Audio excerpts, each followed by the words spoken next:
Mike? Nodding your head? Excellent. Good evening, everyone.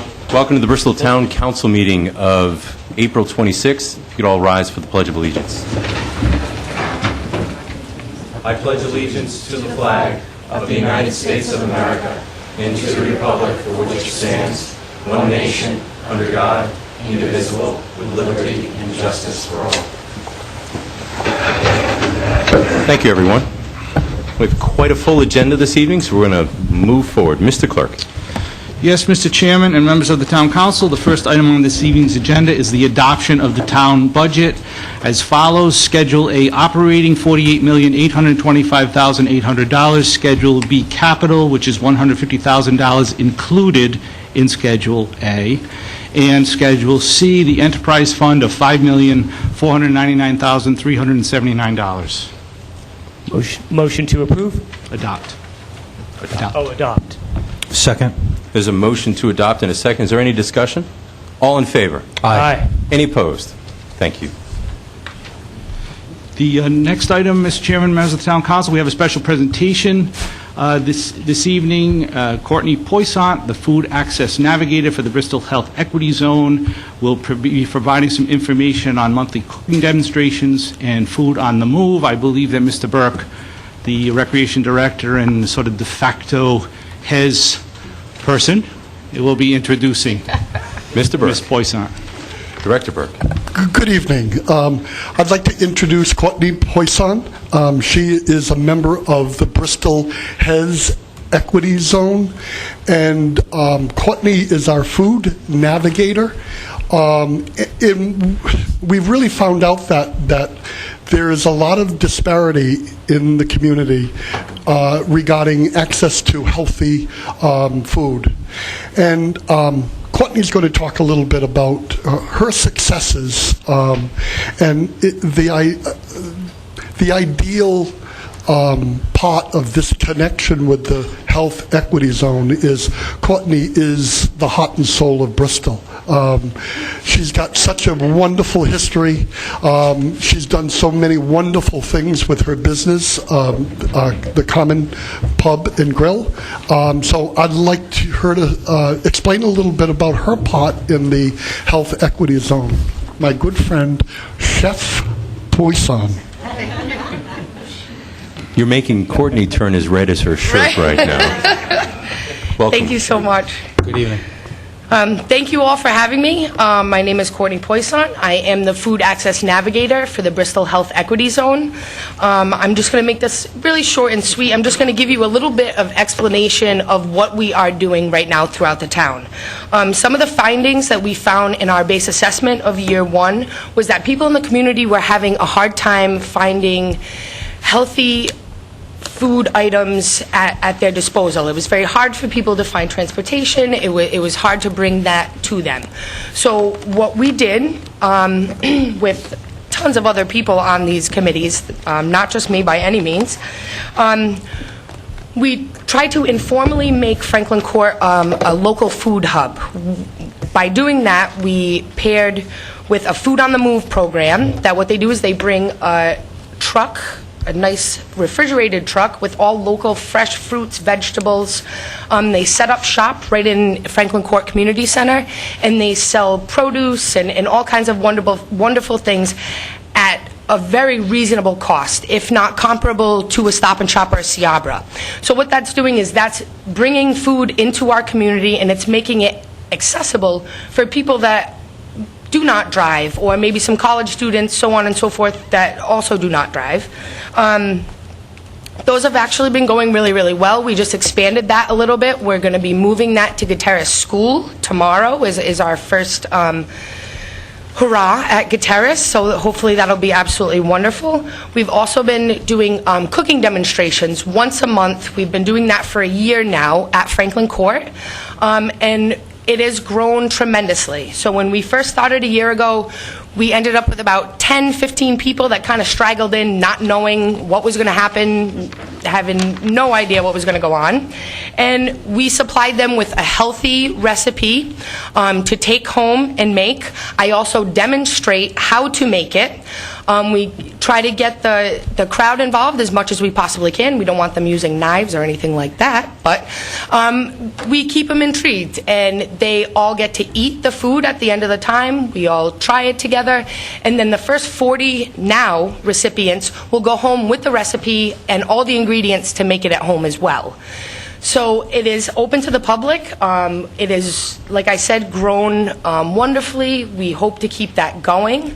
It has made a huge impact on all the people that have come, for the fact that these are a lot of people, whether it be from Franklin Court or families, that you're bringing fathers, mothers, children. There's such a wide variety of people that come to these classes. We have about 15, 20 people that come down from Franklin Court the last Wednesday of every month to participate in these as well. And you're seeing the change. You're seeing people actually get out of their little apartments. You're seeing them venture out. A great example was we had the ride bus from Franklin Court. 25 of them came to the Common Pub and Grill. 25 of them, their first experience ever at the Common Pub and Grill. They were all happily surprised of how everything turned out. Their food was great. And those are the things that we're trying to do. We're trying to expand everybody's verse in the community and make everybody kind of come together and make healthy food and healthy options accessible to anyone and everyone in the community. Besides that, I think that I touched base. We've grown a lot, and I think it's been going very well. I hope to keep this going for another year, 2 years, 3 years, 4, 5. Okay? Awesome. Thank you. Yes, absolutely. I just had a quick question. Yep. Courtney, I hear nothing but good things about what you're doing, so thank you very much. Thank you. And I know you provide the food for the community events for the HES. Do you think you could post either on a HES website or the town website your healthy recipes? Absolutely. What we are trying, another one thing that we're doing is we're in the midst of making a pamphlet also to have all the locations in the state of where food hubs are, whether it be WIC, they accept any of those things. But we're also trying to make a recipe book that we would distribute, and it would have all the recipes. There are other chefs. Tonight we had Megan Brennan from the Square Peg in Warren. She came in and did the demonstration. We're always looking for new chefs, and we're trying to really bridge that gap of all the restaurants should be working together as a whole. I'm just saying the things that you're demonstrating, you're trying to focus on healthy food, and Yes. whoever is coming to those Wednesday night events, that for those of us who can't always get there, if you could put something on the website, then, we'd have the access to those recipes. Absolutely, that's a great idea. We will absolutely do that. All right, awesome. Thank you, Courtney. Thank you, guys. Nice job. The next item, Mr. Chairman, members of the Town Council, is the consent agenda. Motion to approve the consent agenda? Second. Motion and a second. Any discussion? All in favor? Aye. Any opposed? Thank you. The next item is submission of minutes of previous meetings, items A, 1, 2, and 3. Motion to approve. Second? There's a motion and a second. Any discussion? All in favor? Aye. Any opposed? Thank you. The next, excuse me, Mr. Chairman, members of the Town Council, the next item is ordinance 2017-03. This is amendment to the zoning portion of the town code, which would require special use permit standards for various usages, to prohibit medical marijuana cultivation. There's a second reading for adoption, and you have the planning board recommendation as provided by the Director of Community Development. This is an advertised public hearing. So this is a public hearing, so we're going to open up that public hearing. Is there anyone here to speak in favor? Is there anyone here to speak in favor? Is there anyone here to speak in favor? Is there anyone to speak against? Is there anyone to speak against? Please.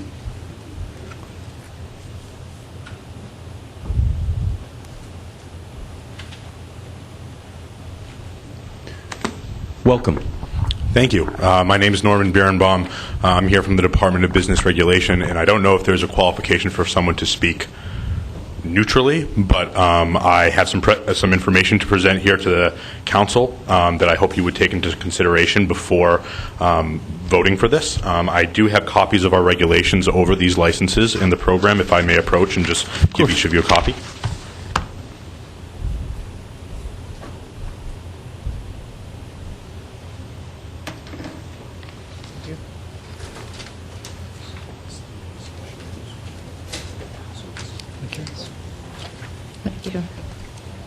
You can go into it. Thank you.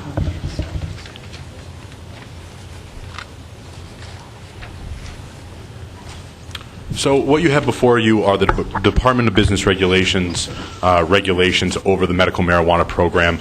The Department of Business Regulation has been charged with regulating all production and distribution of medical marijuana within the medical marijuana program.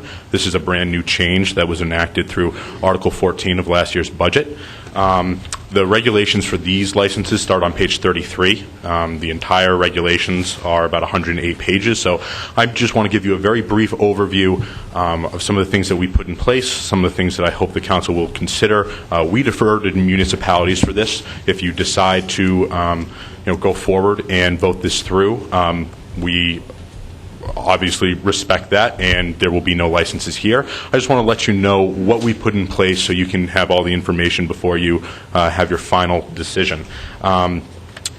First, I just want to generally go over how these are regulated. These licenses are very, very strictly regulated. We regulate them to make sure that they are compliant with all local zoning. We defer to all municipalities. We make sure that they are 1,000 feet from any and all pre-existing schools. They have very strict and comprehensive security requirements when it comes to locks, access, lighting. They are very, very discreet in terms of signage, any lights being emitted from inside the facility, any odor from the facility being mitigated so that that does not impact the exterior environment. They have very stringent surveillance regulations so that any square foot in the facility where marijuana is grown, stored, manufactured, processed, or transports through is covered on cameras.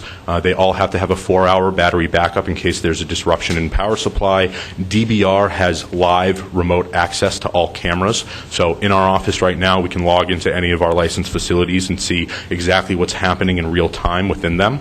They have to hold on to that footage for 60 days at a minimum. They have to make that footage available to any law enforcement upon request, and we reserve the right to conduct an inspection at any time and to bring with us any municipal official during an inspection. All of these licensees use an inventory tracking system, an electronic seed-to-sale tracking system, which basically tracks all production, all manufacturing, and all disbursement and distribution of medical marijuana at all times, so we can ensure that everything is accounted for and there's no diversion whatsoever. We have requirements for staffing where everyone has to undergo a criminal background check and pass a BCI.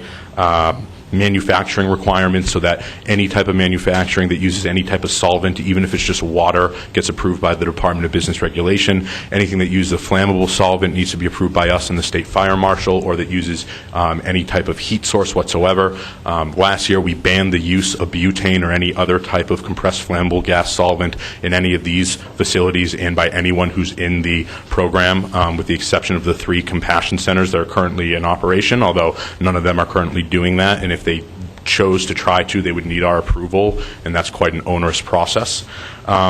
We have regulations over the transportation and disbursement between them and the compassion center so that everything is weighed and tracked and accounted for before and after the transaction, and conducted in secure, unmarked vehicles. We have labeling and packaging regulations which have not existed in the program thus far to make sure that everything is in a child-resistant, tamper-evident packaging, that it doesn't use any colors, that it's all black and white, that there's no use of a cartoon, that it doesn't resemble any type of commercially available product, so it can't be confused with, say, a gummy has to be in a circle or a square, it can't resemble a gummy bear. You can't have something that looks like a Kit Kat bar that says weed bar on it.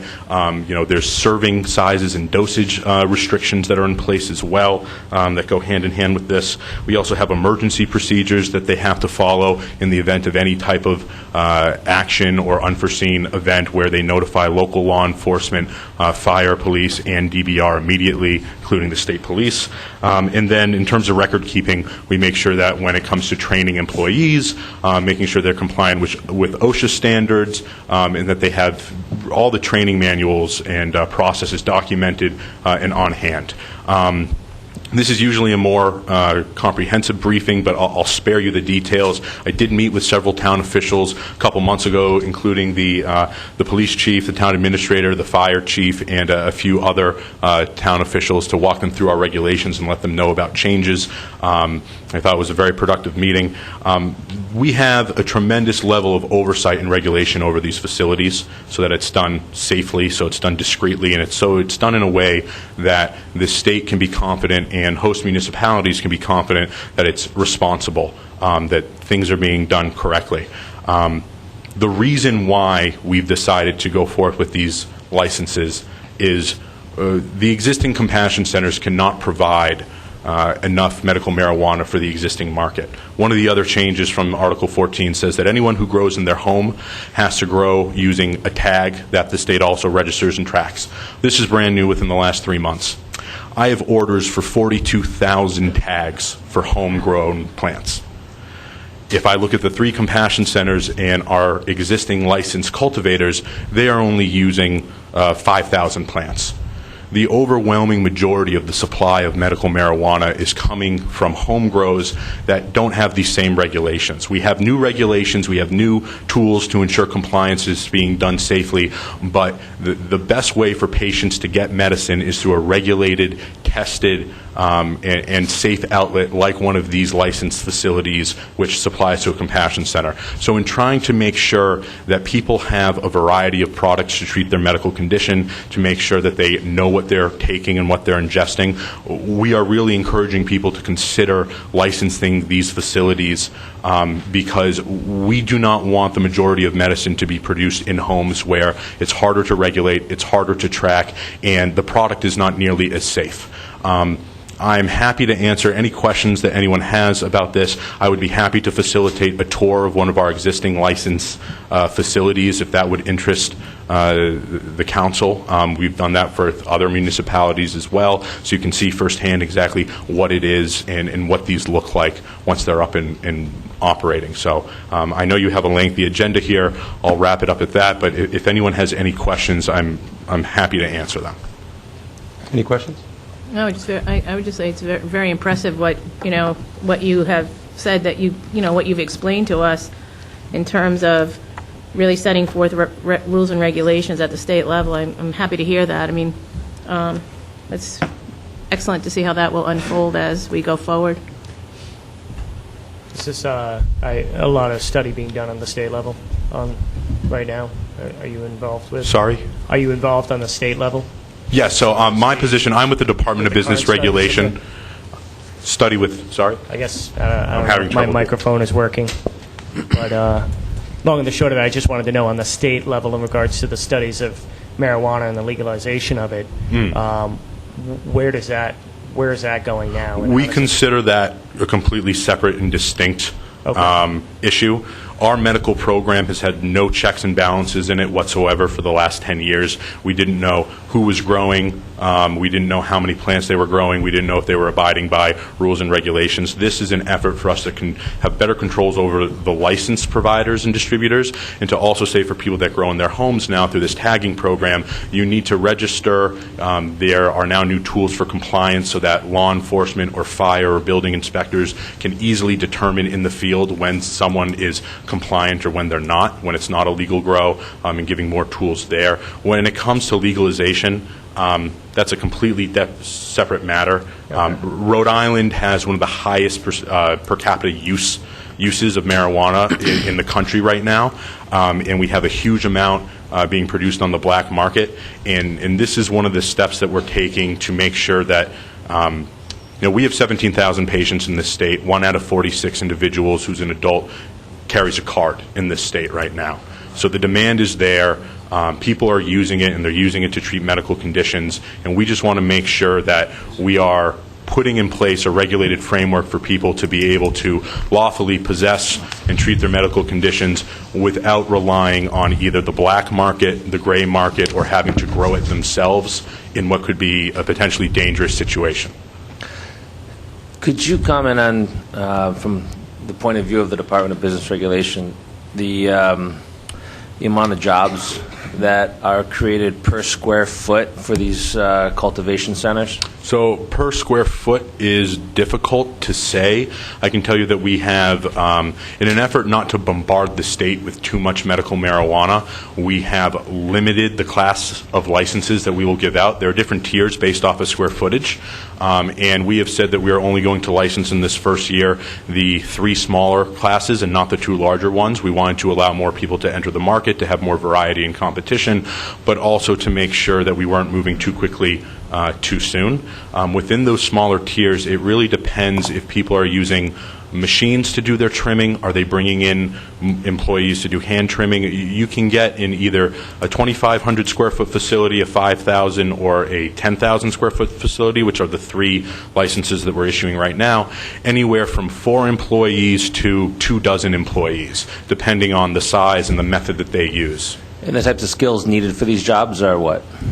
If you are a grower, you need to be highly skilled and educated in terms of horticultural knowledge. If you are an engineer, because of the electrical, the plumbing, the irrigation systems, the lighting systems that happen, that is, trained, skilled labor right there. But to just harvest and do your to do harvesting, to do kind of assembly line, packaging and labeling, there's not a real need. You can almost equate it to kind of migrant labor to a point where you're working on these crops, you're trimming them, you're packaging them, you're putting labels on them that way.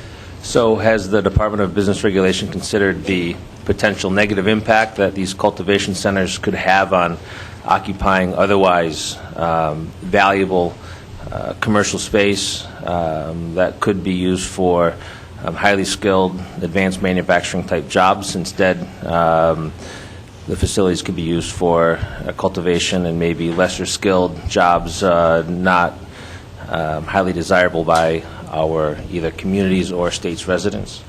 I can tell you right now that the level of skill that's required for this runs the gamut, from people that are doing trimming to people who need to be electrical engineers, structural engineers, PhDs in horticulture. It really it encompasses all skill levels.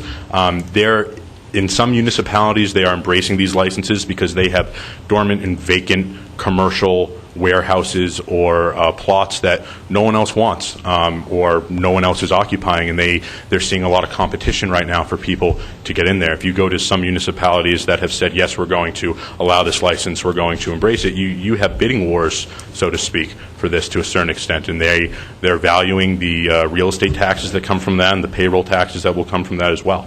So in a community like ours where that's not the case, there's a limited supply, high demand for commercial real estate to put our residents to work, this type of facility might not be best suited, and I think for that reason what I would ask is, and I like where you're going with this, is that still the public hearing, I'd ask that the council withhold their opinion on whether they want to vote for this or not until the public hearing is closed. No, absolutely. Open dialogue. Mm-hmm. And I would just say, the Department of Business Regulation is here to regulate what is a very untenable black market. We're not viewing this so much as an economic development tool as our top priority, as making sure that it's very overwhelming, the black market that there is in Rhode Island, and that is funneling to children. It's funneling to patients who use marijuana that's treated with pesticides that has high levels of metal toxicity in it. there's different priorities. Sure, there's an economic argument to be made for this, for and against, but our priority is making sure that we're doing the right thing for the market to provide safe, regulated, and tested medicine for patients, while also taking away some of the leverage from the black market and putting in place tools to combat it. Thank you very much. Thank you. Thank you for coming. I just had one other question, if I may. So you talked about how many users there were and the tags and so forth. Is it your hope or goal to try to get most of the medical marijuana out there through the Compassion Center? So when we first took this issue up about a year ago, there was, we had like some lengthy hearings on it. This has changed a little bit, I think, to be proactive towards legalization of recreational marijuana.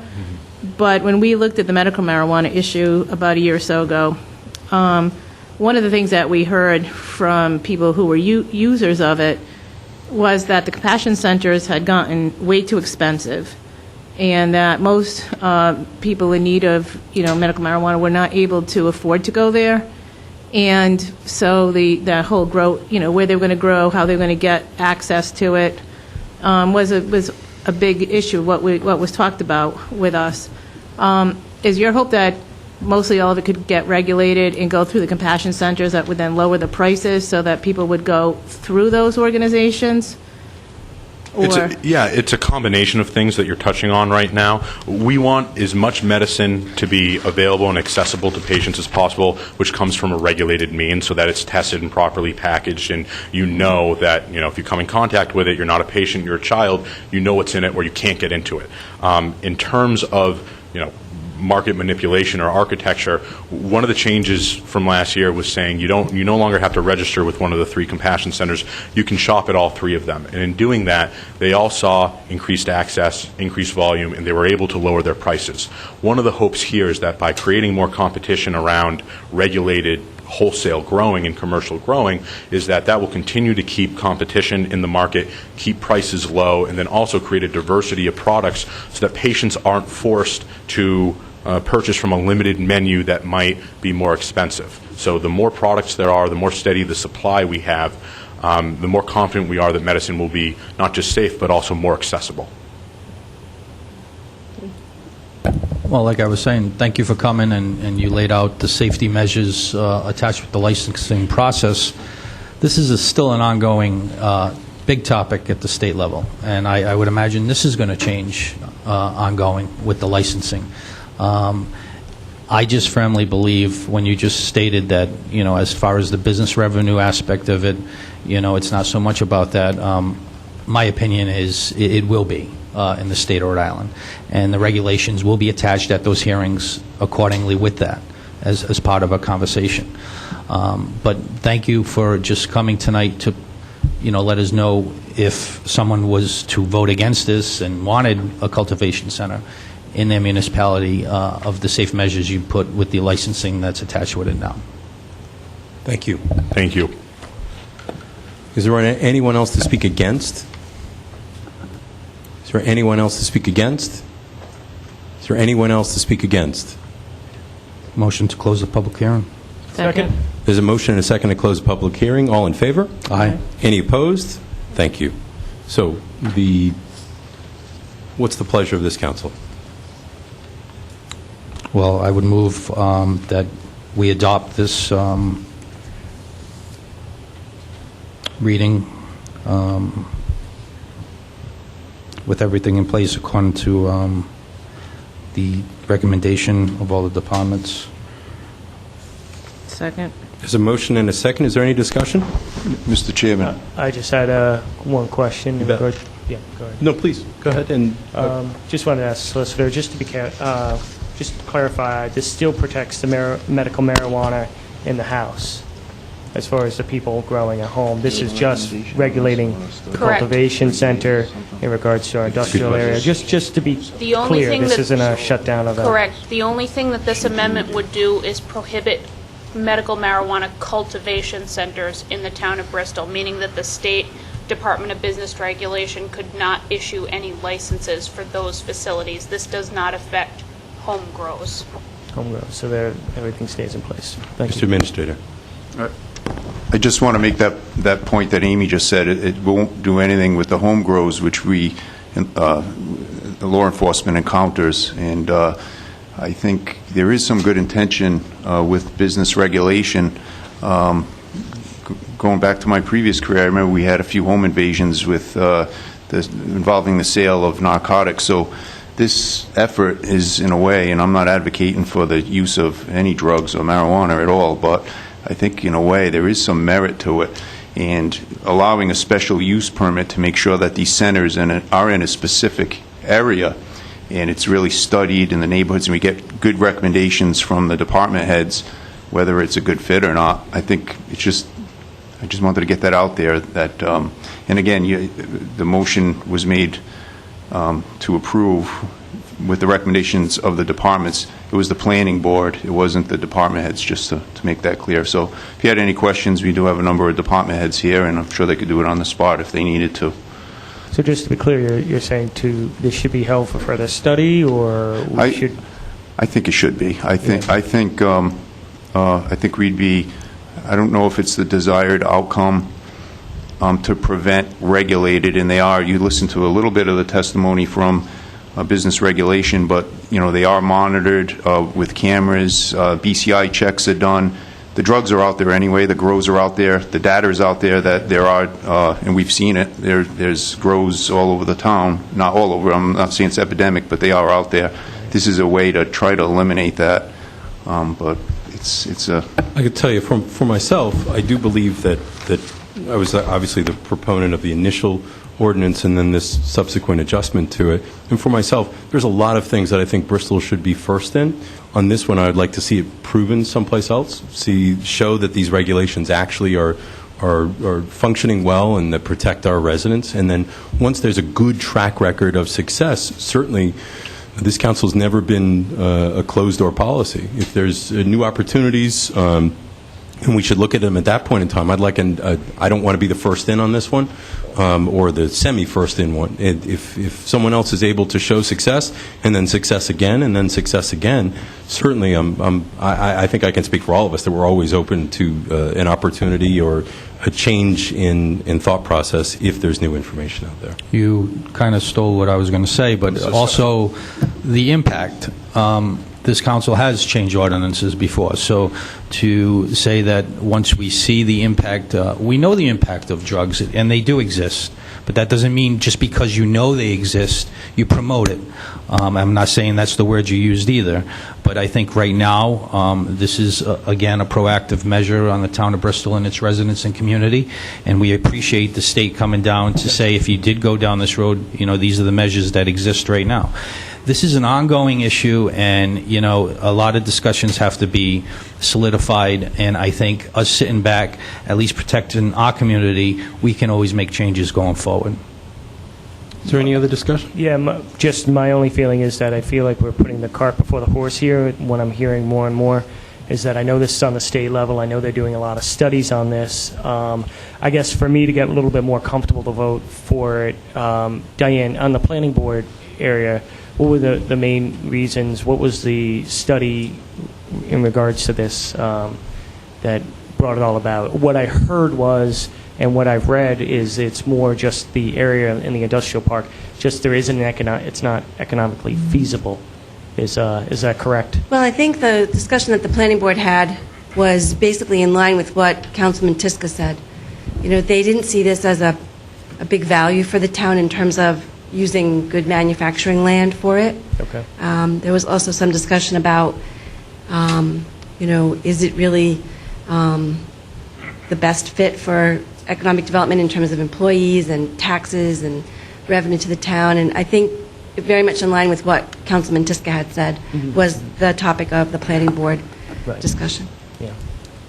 Just to expand on that, I think what this ordinance would facilitate and allow is if we don't pass it, or if we don't pass it, it would allow cultivation centers to occupy spaces, manufacturing spaces, which are significant, 5,000, 10,000, 20,000 square feet.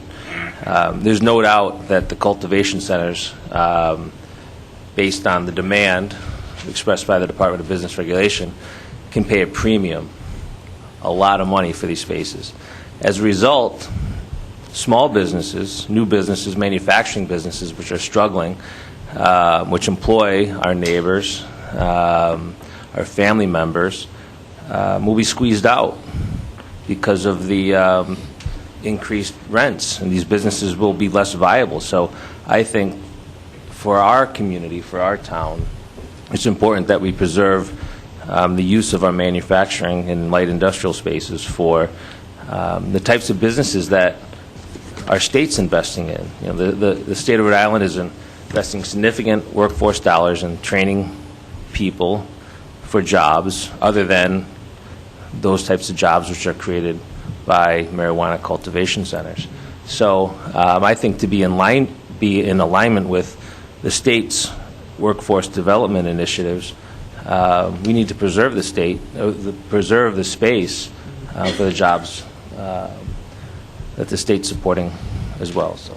Well, I think that we have to just wait and see how it plays out. I mean, this is dealing with the medical marijuana. We had lengthy hearings about this about a year or so ago. I don't disagree with Councilman Tiska's comments about the space. We always talk about the lack of space that we have for manufacturing. And as this changes, like, I mean, if the state goes down a legalization road, then obviously this becomes like a bigger industry, and, you know, then it may move into economic development. But I don't see it at this point for medical marijuana to be economic development, a big priority for that in our community. So I think we should just continue with where we are with this, and then just take it as it comes with what happens and make the changes we need to as the state changes. Okay. Any other discussion? So we have a motion and a second to adopt. All in favor? Aye. Aye. Any opposed?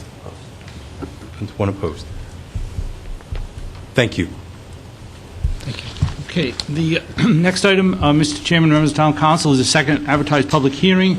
This is to consider the petition of Cumberland Farms with premises at 390 Metacom Avenue, request council consideration for a vittling license with additional hours, which would run between 2 a.m. and 6 a.m. It would be a 24-hour license. And you have several recommendations from the town administrator and fire chief, town administrator and water pollution control facility, and town administrator and chief of police, all suggesting approval. So this is a public hearing? So It is a public hearing. I'm going to open up the public hearing. Is there anyone here? I think I do. Is there anyone here to speak in favor? Yes, Mr. Chairman, members of the council, my name is Elizabeth Noonan. I represent Cumberland Farms. Welcome. Thank you. And we are here requesting to go to a 24-hour operation, which requires the victualling license from 2 a.m. to 6 a.m. Currently, the store operates from 5 a.m. To 11 p.m. And just based on the needs and the growth, we're looking to expand to the 24 hours, which would also increase some jobs. So I have a representative of Cumberland Farms here if there's any questions specifically about the site, but I had an opportunity to speak with the police chief on this, and I've had an opportunity to look at the recommendations or the approvals. So we would be looking for a granting of the license and are available for any questions you might have. Well, first, 24 hours a day, you are on camera from the police department, so you are in a good location. Absolutely.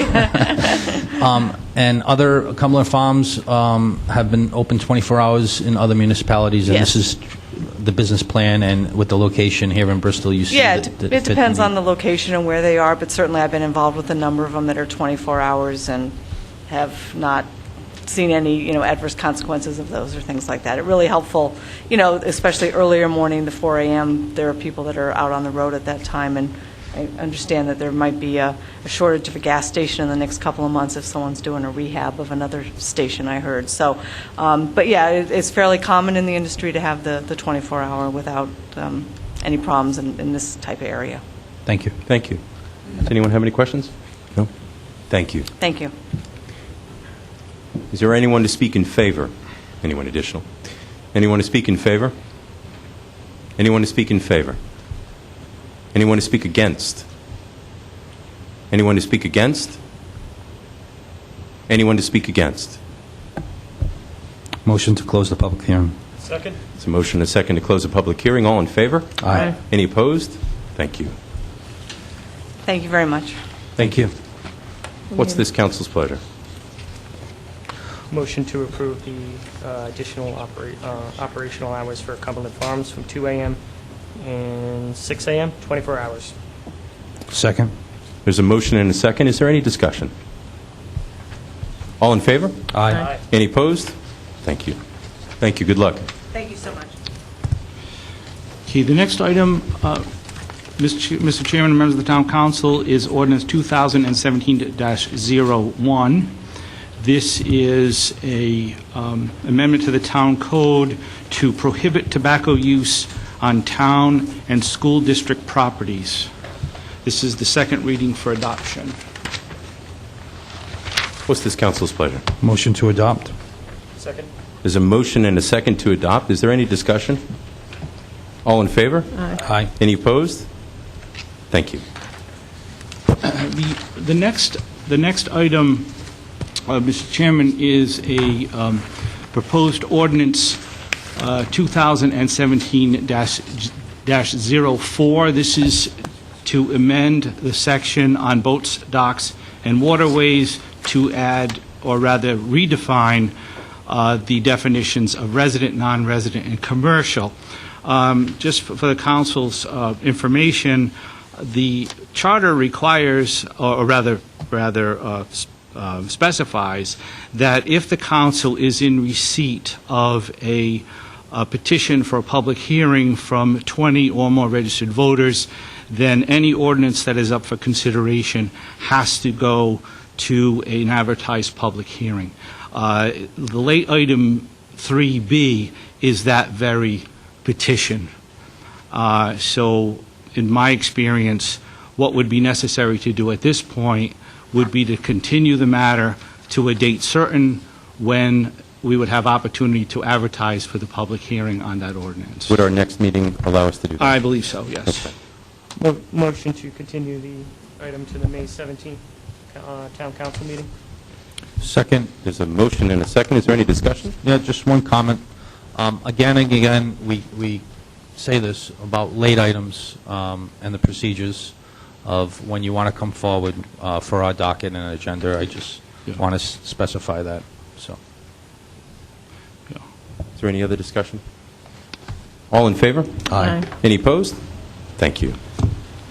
Okay, the next item is item D2, and this is the petition of Madeline Grimo for Our Lady of Mount Carmel Church Feast Committee, 141 State Street, requests council consideration for one-day dancing and entertainment license for the annual church feast to be held on the town common for the dates July 14th, 15th, and 16th, 2017.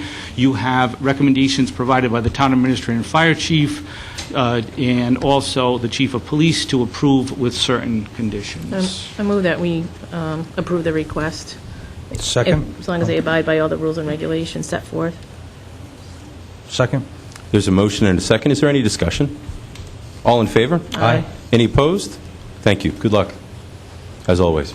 The next item is the petition of Paul Boucher, or Boucher, doing business as 7 Sales Restaurant and Catering, 1 Constitution Street, request council consideration for a vittling license. You have recommendations provided by the Department of Water Pollution Control to approve with certain conditions, and also the town administrator and chief of police to approve. Motion to approve the victim license with all the approved with conditions and all the department heads' approvals and state and town ordinances. Second. There's a motion and a second. Is there any discussion? All in favor? Aye. Any opposed? Thank you. The next is item D4. This is the petition of C. Lynn Turnbull, doing business as 195 Franklin Street, which happens to be located at 195 Franklin Street, who's requesting council consideration for a dancing and entertainment license. You have recommendations from the town administrator and fire chief, and also chief of police to approve with conditions. I move that we approve the dancing and entertainment license for 195 Franklin Street, pending a successful inspection by the fire chief. Second. Lou, this is for a yearly license, right? Not Yes, just this is a regular license. Regular license, Yeah. yep. There's a motion and a second. Is there any other discussion? All in favor? Aye. Any opposed? Thank you. And the next is the petition of Francisco Morales, the manager of Casa Margarita's Mexican Restaurant, 200 Gooding Avenue, request council, oh, I'm sorry, missed one. Nope, he's right back to it. John Paul Cloutier. How could I miss the bingo? bingo, you The can't bingo miss license, okay. Can't miss the bingo license. My This is item, D5. John Paul Cloutier for Bristol Fire Department Emergency Medical Services, 4 Anawamscut Drive, request council consideration for approval of a bingo license for their fundraising event planned for May 27th. Motion to approve the fundraiser event for the Bristol Fire Department Emergency Medical Services for May 27th, and this with all the conditions and to abide by the state laws of the bingo. Second. There's a motion and a second. Can everybody hear us out there? Does the sound seem a little weird tonight? No? Okay, good. Good. Just up It is here. going up and down? We're not. The sound is, right? Okay. Just the all right. background noise. Just making sure. It's that new HVAC that we're going to need. It just reminds us how stuffy it is in here and how loud it is, right? It's a little stuffy, yes. Yeah, it is. So there's a motion and a second to approve. All in favor? Aye. Aye. Any opposed? Thank you. Okay, back to Francisco Morales, Yes, the we manager are. of Casa Margaritas Mexican Restaurant, 200 Gooding Avenue, requests council consideration for a one-day outdoor expansion of Class BV licensed premises, and also the opportunity to have entertainment on May 5th, 2017. You have recommendations provided by the town administrator and fire chief to approve with certain conditions, and also the town administrator and chief of police. Motion to approve the one-day outdoor expansion of the Class BV license, just pending that the noise ordinance is adhered to. Second. There's a motion and a second. Any discussion? All in favor? Aye. Any opposed? Thank you. The next item are the annual, item E1. This is the annual request for dog kennel license renewals. You have a rather specific recommendation provided by the town administrator and chief of police. Could you, gentlemen, speak on that on behalf? Typically, we would renew all of these, but I know that you have a clear recommendation. It is, isn't it? God, it's so hot. It's getting humid out.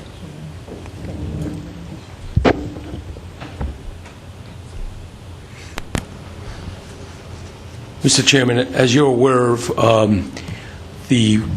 believe the license in question was the one of 185 Bayview Avenue. Is that what you have? Okay. Is there any questions that you have for me at this point? I do have the animal control supervisor here. If there any questions are to arise, she'd be able to give you a lot more information than I could on it. Actually, I'm not sure. I'll ask my colleagues. I know that typically we do renew, but there's a clear and rightful suggestion to not renew a particular one because of some pending issues, and ask that we hold to review, not to deny, but hold to review for a future date. Is that correct? I believe it's to allow limited amount of animals, dogs, on the premises. Okay. But we had So, originally for done all that originally, policy- didn't we? What's that? I said we probably had we had already probably limited the number when we gave the first approval. They just exceeded it. Is that what happened? That's correct. Because it said there's up to 50 of them on Right. there? And that's just like in the daycare part of it? 50 people a Actually, day? why don't we have Diane step forward? Yes, Diane, please. She's got a full file and all the information on it. I don't want to give you wrong information. Thank you, Chief.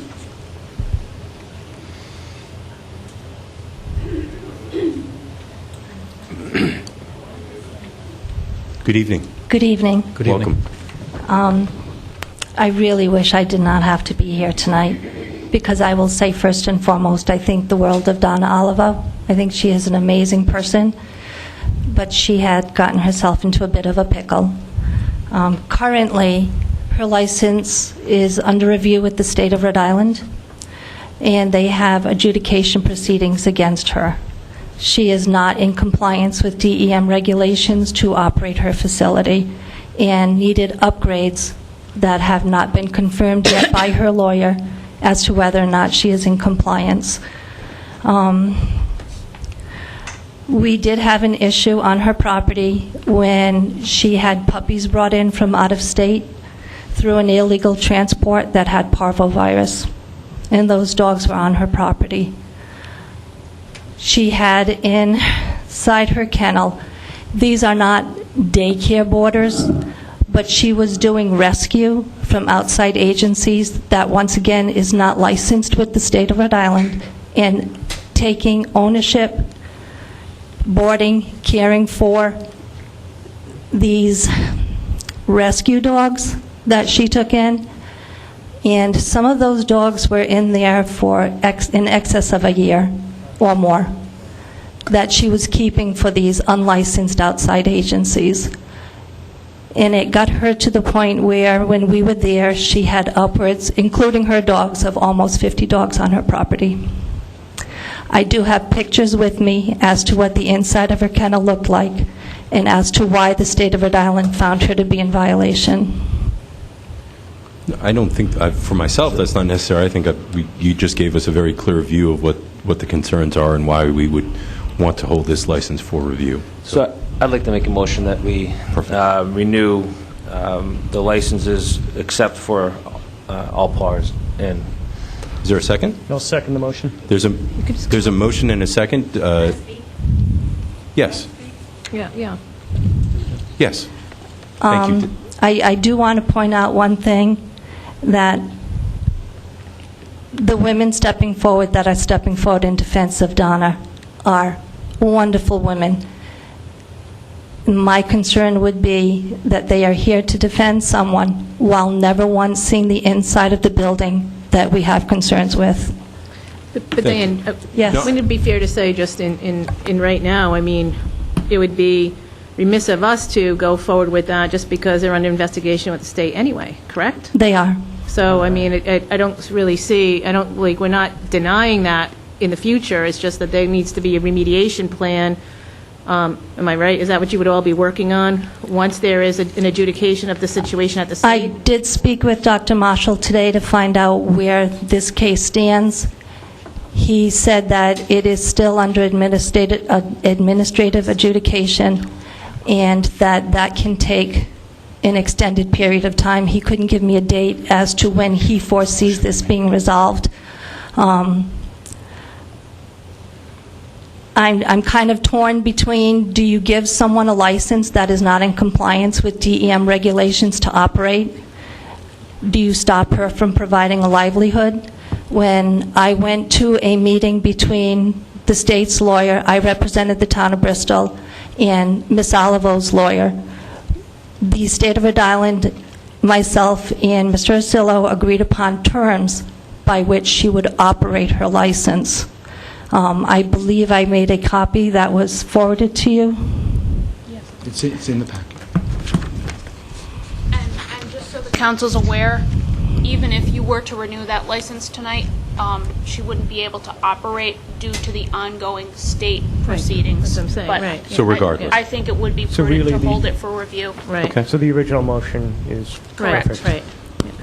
But we have two women who would like to share. Certainly. So Thank you. thank you. Hi, I'm Donna Olivo. I own All Paws Inn. And Welcome. Good evening. thank you. I did not have 51 dogs on my property.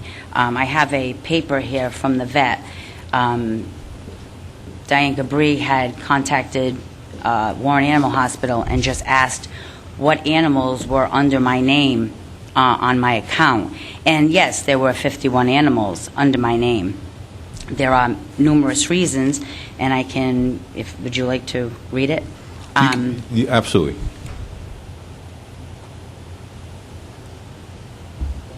Thank you.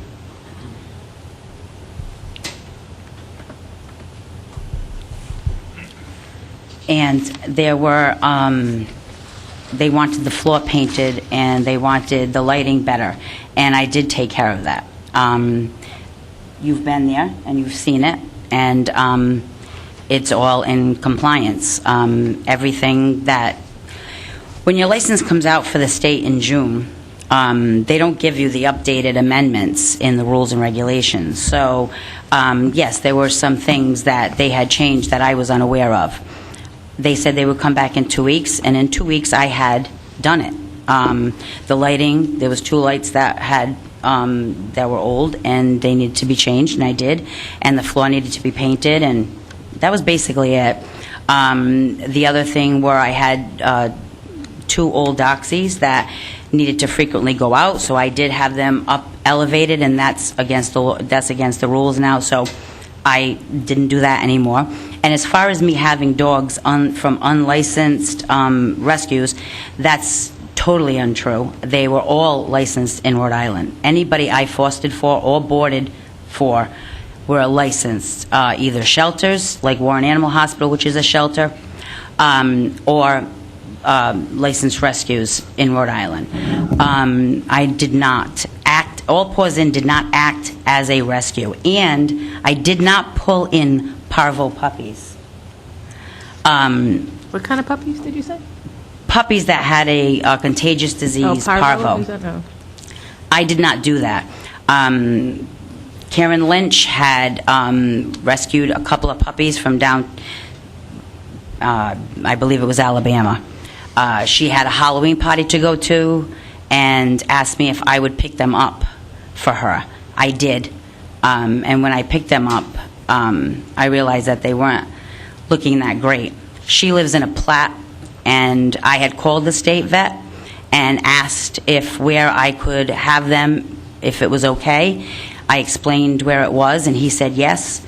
I took it that it would be a lot safer than sending them to her property, which she owns a grooming place and a boutique, and she lives in a Platte. And they would be also going to the bathroom on grass, and it is a very highly contagious disease. Where I had them, it was in a contained area where they did not have to have access to outside. I thought I was doing a favor. I thought I was being good. I thought I was helping the community instead of spreading parvo, and I got bit in the butt. And that's it. Like I said, I did have certain things that were not, I didn't know they were against the regulations. Unfortunately, when they give you your license, they could have slipped it in the new amendments, and they didn't. So I was unaware of it. Can I just ask you, though, why, if from what you're saying, it sounds like everything's up to date? It is. Then why isn't the state out there to sign off on the approval? That I don't know. I'd have to, I mean, couldn't you get them here for the meeting in 3 weeks? I mean, it seems like if that's the case, I would think that they'd want to be working with you and with the town to resolve this. True. Very true. I mean, Diane, you came yourself and saw it and said it was fine. But it's really important that I wanted to obviously allow you the time to share your thoughts on this. Thank you. But we're not, as the solicitor pointed out, we can't grant the license. Even if we did, it would have no power because the state would supersede that. So it's our belief, and it sounds, and please correct me if I'm wrong here, but it would sound like at this point in time, once the state signs off, and Councilman Perella brought up a good point, is that if you believe you're in compliance, ask them to come back right away, and we're happy to have this back on our next agenda to consider again. I also agree with Councilwoman Perella with that thought process. And to that point, just for the record, how many years have you been in operation at Bayview? 9 years? 9 years and no complaints. And what was your original number of dogs that we allowed you? I don't know. I was told that it was 10, but it doesn't state anything on my license, and I found the original paperwork, and it didn't have anything on the original paperwork, so I don't know. Maybe we could go back through the minutes, because usually I find it would be surprising if we didn't have a limit on that. We would send them the motion. We send them the motion. Oh, you send them the motion of what we voted on? Yeah. So. Okay. Thank you. Thank you. I thought it was, my name is Sandra Landay. Welcome. And thank you. And I thought it was important to speak for the dogs tonight. As most of you know, owners and dogs talk together quite frequently. We understand our language. The first dog I had, Pippin, I got through the kindness of Diane through the animal shelter 10 years ago. The second dog I have, Grace, I got through the kindness of Donna 3 years ago. So I have a dog from each of their facilities. And The only statement I would like to make is that in talking with other owners of dogs and in talking with my 2 dogs, they love being at Donna's. When I pick them up in the evening, they smell just as good as they did when I dropped them off at the beginning of the day. There's no odor about them. I asked her 2 lovely assistants, Megan and Maddie, if they've had a good play that day, and she says, oh, they played a lot today. And I know that's true, because when they come home, all they do is sleep immediately. And the other thing that my dog says to me, Pippin, the older one, when we drive up the hill to Donna's, Pippin starts yipping with joy. He is so happy to be going up the hill in the morning to Donna's. So I'm just speaking from talking to my dogs and talking to other owners of dogs who board there on a daily basis or overnight. I believe that the dogs love being there, whatever the rules and regulations are. Thank you. Thank you. Thank you. Thank you.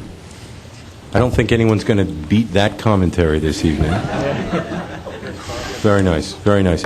Well, I can hear from Diane Gibbrey's comments that it is with reluctance that it goes this way. So you can hear it from the chief and from the administrator too, and from all of us that we don't enjoy this, but we also understand and will take the next step with the rules. So we have a motion and a second.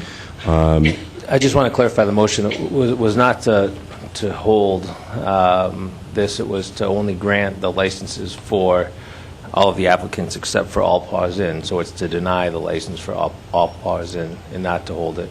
So for clarity, that if it's...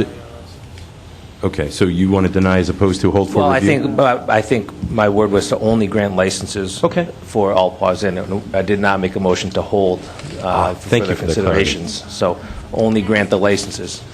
So one moment. So there's a motion. Is there a second? I'll second for discussion. Okay, go ahead. Is there a clear direction where we go from here to Councilwoman Perella's point of can involve with the state to see if they can expedite this for our business owner here in Bristol? Yes, if we could. As the animal control supervisor told you, she has her finger on the pulse. That's why I've asked her to be here. She's trying to move it along, but we don't have control over the state vet. We only can speak with them, ask them to listen to our issues and our concerns, and hopefully they'll get back to us. Our goal is not to keep any place out of business. We just want everyone to be in compliant, as we do for any business, whether it's a tattoo parlor or alcohol establishment, whatever it may be.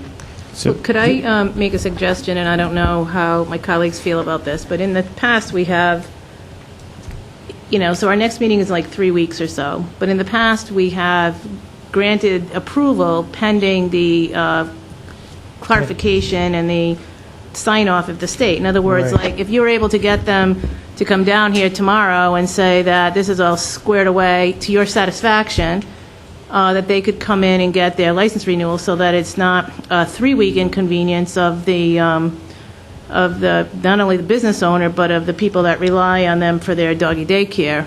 I mean, what do you guys think about that? Well, in this case, she couldn't operate because of the pending state proceeding. So either way, the licensee can't operate until the state issues. Well, that's what I'm saying. If they were to issue that in between now and 3 weeks from now, can we authorize our clerk to grant the license? You could do that. Yeah. Diane, you need to get up if you want to speak. Thank you. You just can't hear if you're not. That's fine. Sorry. I understand what you're saying, and it makes so much sense. But right now, when the state came down and said you must comply with blah, blah, blah, blah, blah, Ms. Oliver filed an appeal. And based on that appeal is what brought it to the administrative adjudication part where it's at right now. There was a meeting that was held between, like I said, the 2 lawyers and myself, and we were supposed to meet at Donna's place with her lawyer and review everything, and that never happened because her lawyer just never contacted the state. And when I tell you I contact the state on this on a regular basis, I do, because I didn't want to see us to be where we are at this point. But I think, if I can, for just 1 second, when considering her license, and she's going to hate me for this, but what can I say? I have to do my job. One of the great concerns that we had, and Ms. Olivo can say, no, she didn't have upwards of 50 dogs. We have a list of the dogs that she had on her property when we went there. When we went back 2 weeks later, that number didn't decrease dramatically at all. And those numbers of dogs were there based on the fact that she, in addition to doing her doggy daycare, was bringing in these dogs from outside agencies that, and I do have the licensing list with the state of Rhode Island as to what's licensed and what isn't, and Dr. Marshall has confirmed these are not licensed agencies that she was working with, and had these dogs on her property in addition to the dogs that she had in doggy daycare, which brought her to the number that she was at when we went there. That was a major concern with the state. It's a major concern for the town of Bristol. And I would almost think it would be a major concern for these people that are paying her to bring their dogs there, while exposing them to these dogs that have come from all of these outside interstate agencies.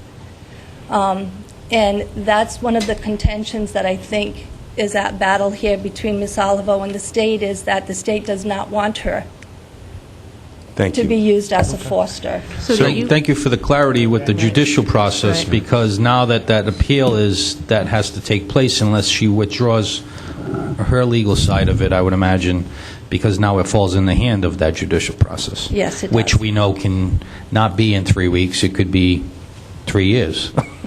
So should we then put it on the agenda for 3 weeks and see where we are? Is that like a reasonable expectation that they may resolve something? I mean, she's saying that everything's been up to date, so I'm not sure why the appeal. If she's done the remediation, it's all about the dogs from out of state or out of the... I think a lot of it is the number of animals that she has. In addition to the out-of-state dogs, these rescue dogs, these foster dogs that she's keeping on her property, she had in excess of the...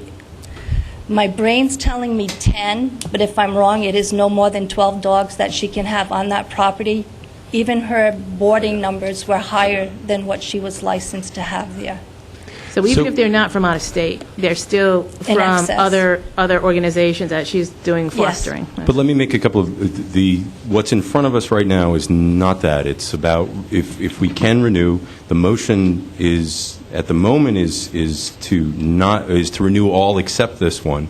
I hear willingness from this council to have it on our next agenda and to review it again. And if there's an opportunity at that point to renew with recommendations from you, Diane, from the chief, and from the administrator, then we can take the step at that point. I agree with you. I think the prudent thing at this point would be to put it on the next council agenda.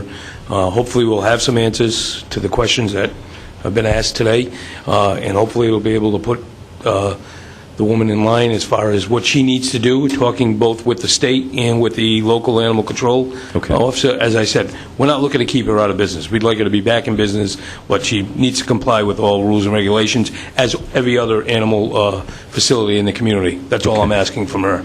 It just doesn't, to me, it just doesn't sound like it's a hiccup. It sounds like this has been, from what I've heard and what I've, over the past few weeks, is that this is a long-standing problem. And my concern is that if we postpone it for 3 weeks, it continues to be a long-standing problem.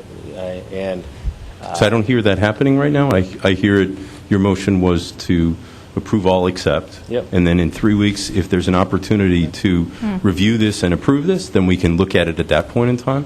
I know it sounds like we're all willing to do that. So we have a motion and a second to approve all except all pause, if I said that correct? All pause in, excuse me. All in favor? Aye. Any opposed? Okay. Thank you for your time. We appreciate it. Second motion, Mr. Chairman, to continue the matter of... Do I get to say just one thing? Yes, and just one moment, if you would. Can I have a second motion, as the clerk pointed out, to continue? I'll move that we continue this to the issue with all pause in to the next meeting, pending there's information that is new and different. Second. Right. So there's a motion and a second. There's your discussion. Hopefully be resolved. The reason I didn't have the meeting is my mom's passed away. I'm sorry. Thank you. and they were all licensed. I don't know where you got your information from, maybe where you got the information that I own 51 dogs. They are all licensed. They're not coming from all over the place. They're coming from basically two places, and one of them, they're basically in town. So I'm not fostering all over the place and All Pleasant never acted like a rescue. And I've been in business for 9 years, and my neighbors have never complained. The police station has never had a complaint. I don't understand. I also have a huge question. I have dogs right now that are boarding, and these people are in Barcelona and Portugal. These dogs, since they were 4 months old, have only stayed with me. Where do I put these dogs? I mean, you're telling me tomorrow I can't open my doors. I don't even know how to get this all done in this short amount of time. When does the license expire? Do we know that? May 1st. Well, May 1st is... The clerk is just checking that time on it. It's not till Monday. I have no good answer on that one. Our hands are tied on this. You understand what the rationale is behind it. The state, even if we said yes, it wouldn't change anything. The appeal wasn't for the And I'm not fighting you on this in any way. No. I know that. But we cannot The change appeal it, wasn't for that. It was they had charged me a fine for not having the logs, and I did have the logs. I wasn't sure if they were the correct logs. Diane said she would give me a copy of hers, and that never happened until months later. So I found them online. So I did have them, and that's what the appeal was for. I wanted to, So can I ask our solicitor, if the license does expire in May, can she operate till then? Yes, she can operate until the license expires. Because she hasn't been closed down by the state. I have No, I have knowledge not. of that. So you can operate until May 1st, is what we were told. Okay. Oh, and by the way, it does say that you are only allowed 10 dogs. Okay. In the original I was unaware motion of that. for trial period. Okay. So if you wanted to change that, you would have had to come before the council, right? Yeah. Yeah. It does expire May 1st. May Thank 1st. you. Yeah. So you can, so expires May 1st, so you can operate till May 1st. Okay, and what if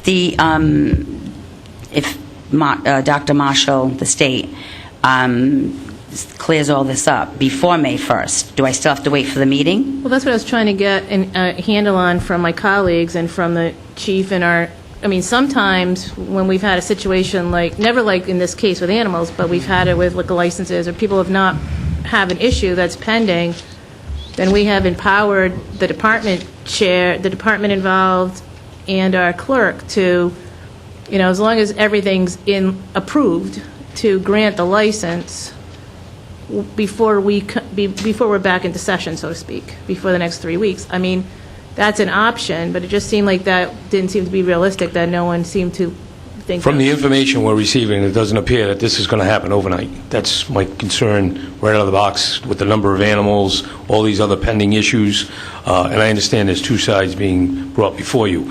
As they're saying, if there is an issue as far as with the dogs, it's like anything else. We will assist in any way. We'll ask for the state to assist us. If we need to house these dogs, get a hold of these individuals that are out of the country, whatever it takes, we're going to do it. We're not going to let the dogs run around the street. We're not going to allow any of that stuff to happen.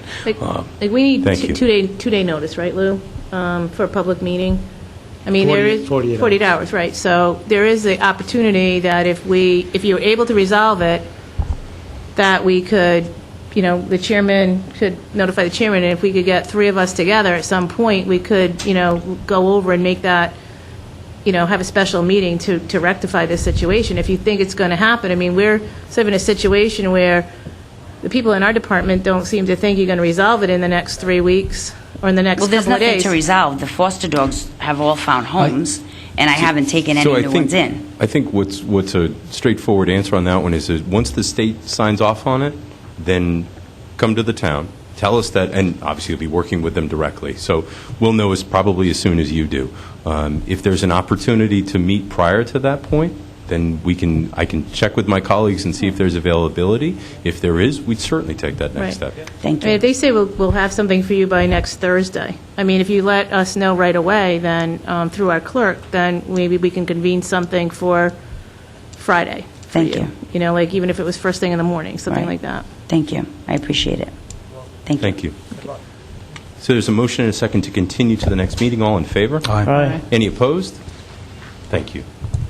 The next item, Mr. Chairman and members of the Town Council, is item F1. This is the petition of Michael T. Burns for Explore Bristol request council consideration to serve and sell alcoholic beverages at Independence Park for British Motorcar Festival Friday night street party event. That's on June 9th, 2017. And you have various recommendations, some with conditions. Motion to approve Friday night street party for British Car Show, June 9th, based on the recommendations, Town Administrator, Directs and Parks and Recreation approval, and the recommendation from the Town Administrator and Fire Chief, pending that the tent complies with Rhode Island Fire Safety Code, and also the approval of the Town Administrator, repeats again, and recommendation of the Chief of Police, no beer and wine. Correct? What did you say? No beer and wine? We're talking about the Friday night. Friday night.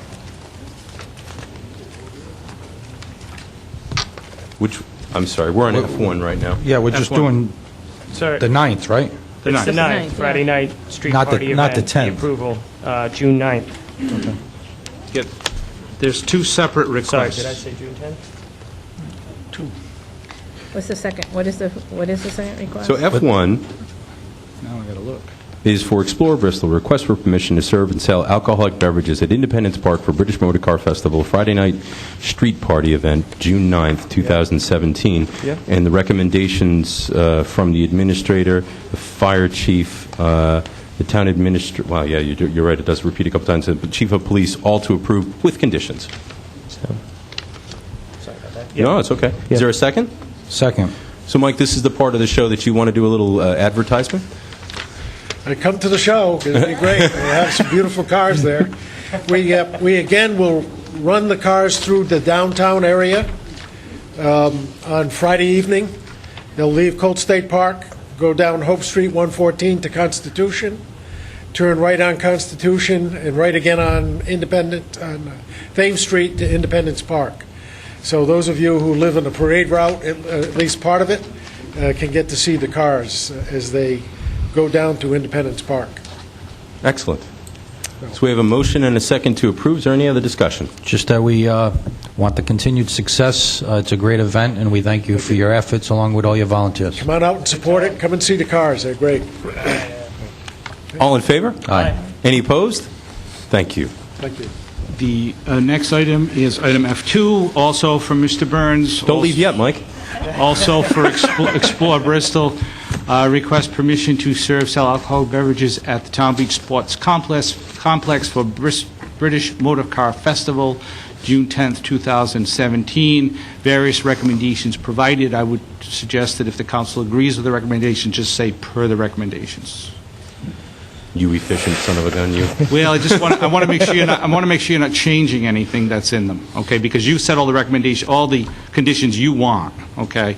If you're saying set theirs, then just say that, okay? Makes it easier. Less to write.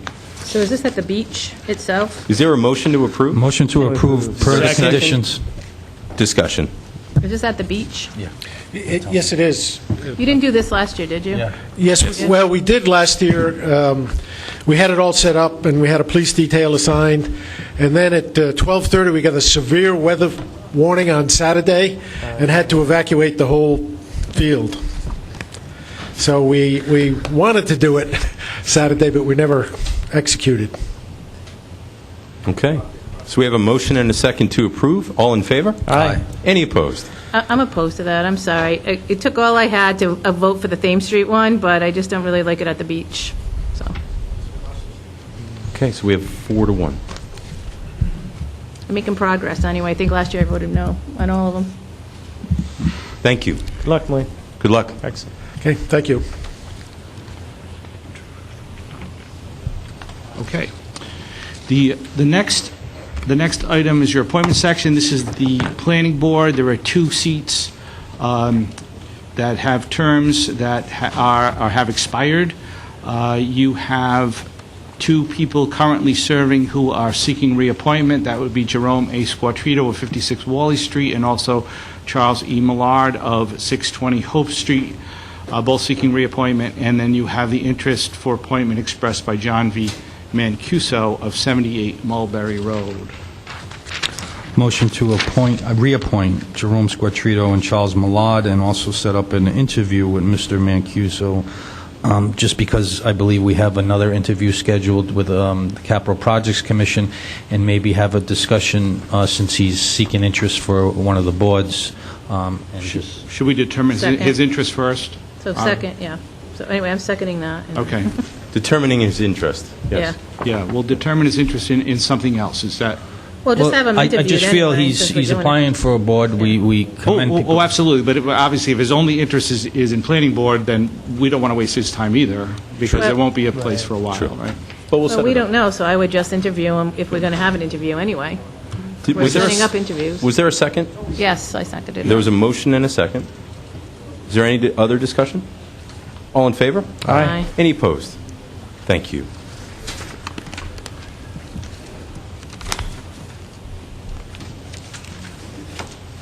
Okay, the next item is the first item under old business. This is item H1. This was continued from your April 5th meeting. This was the request for council support of a resolution to reinstate state funding for the Rhode Island State Conservation Committee and Rhode Island Conservation Districts. The council at its last meeting asked for a recommendation from the Conservation Commission, and there was a late item submitted by the Conservation Commission Chairman, Mr. Martini, that is recommending that the council should support the resolution as presented. Motion to adopt the resolution as presented. Second. There's a motion and a second. Any discussion? All in favor? Aye. Any opposed? Thank you. This next item is item H2, is continued from your February 15th meeting, and this has to do with Councilman Stewart's questions for update on possible RIPTA high-speed ferry stop located in Bristol. So discussion with the state, they are going to continue the ferry service for the tourism and whatnot, and they're in discussions, just like our interests, with other communities. Here in part for Bristol, as you're all aware of the projects that are ongoing with the Prudence Ferry Dock, the contingent DEM plan with Independence Park, our whole boardwalk, and we're in the process of the revision of our harbor management plan in discussions with our harbor master and the state to invite them down at a point where we would actually have a position and landing fee for the ferry. I think probably tentatively, in my opinion, is not going to happen this summer due to our projects and not having a place. So I would like just to continue this until new projects get done and we can assess the situation where we can invite the state down to pick an area in the future. Perfect. Is there a second? Second. There's a motion and a second. Any discussion? All in favor? Aye. Any opposed? Thank you. The next item, also continued from April 5th, is the matter of the old Metacom Avenue as raised by Council Chairman Coulero. Yeah, this one's going to be real quick. Lots of research done on this. We thought we had to take some steps with the state to change the name of the road. It's done. So nothing actually to do there at all. Resident was quite happy about it. I do need to reach out to Director McBride to ask if he could put that on his list to sign at the split going south on 136 to make it clear. One of the residents that live in this area have a challenge with UPS, FedEx, such and so forth, because they don't know where to go. So if we could sign that road and put that on our list, that would be wonderful. And we just need a receive and file. Motion. Yes. Second. Motion and a second. Any discussion? What is it actually called? All in favor? All in favor? Aye. Anybody else in favor? Aye. Okay. Any opposed? Thank you. Next item is item I-1. This is correspondence from the town administrator regarding Dr. Paul J. Agatello's free medical advice clinic for residents.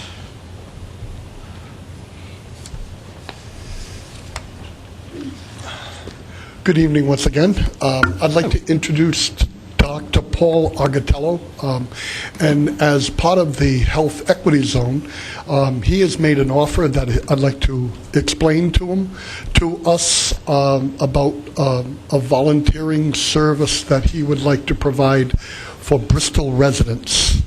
Doctor? Thank you, Walter. Good evening, everyone. I know Welcome. it's getting late in the night, so I'm going to try to be as concise as I can be.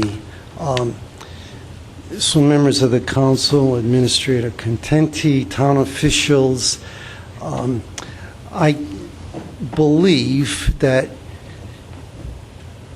during the history of medicine, there's never been a time that I'm aware of where patients, lay people, all of us, including myself, sometimes feel fragmented. Sometimes we walk out of a physician's office or a hospital wondering, what the diagnosis is, what these pills are for, how you can go about applying for Obamacare, which may in fact change as we go forward. These are just a few of the issues which I think, after 35 years of being a physician, I think I'm fairly well qualified to try to help people. So, like all of you here, or most of you here, I think that we all have the same goal, which is really to try to help Bristolians as much as we can help. The impetus for me doing that, of course, is that I was brought up in this area. I went to Bristol High School when it was called Bristol High School, and then I went away to college and medical school, and so here I am. So what I would propose, I believe, is not going to take a lot of energy on the council's part or administrator's part. This is a clinic, and I want to emphasize it's free of charge. I don't want anything. I don't need anything. It's for Bristolians, adults, people over 18 years old. And the idea would be for them to come into a facility, someplace that you folks could find for me. I know we looked at Burnside Building. It doesn't really matter to me where it's done. But a patient who would like guidance, who would like to be advocated, that I can advocate for them on their behalf, would come in. They would meet a receptionist, fill out a couple of forms. They would speak to a nurse to get a better idea of their history. And last but not least, they get to see me.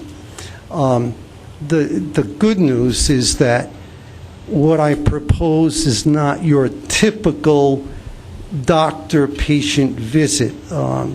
To the extent that I'm not going to be spending a lot of time examining a patient. I'm not going to be ordering lab tests per se. I'm not going to be ordering, CAT scans, MRIs, or diagnostic testing. I will suggest what I will advise does not replace what a person's own physician would recommend. I will encourage the patient to speak to their primary care provider, to run it by them, and to make sure that it's okay. I have talked to an attorney who I believe has drawn up documents to minimize the liability on my end, but also on the town's end, in conjunction with the town solicitor here.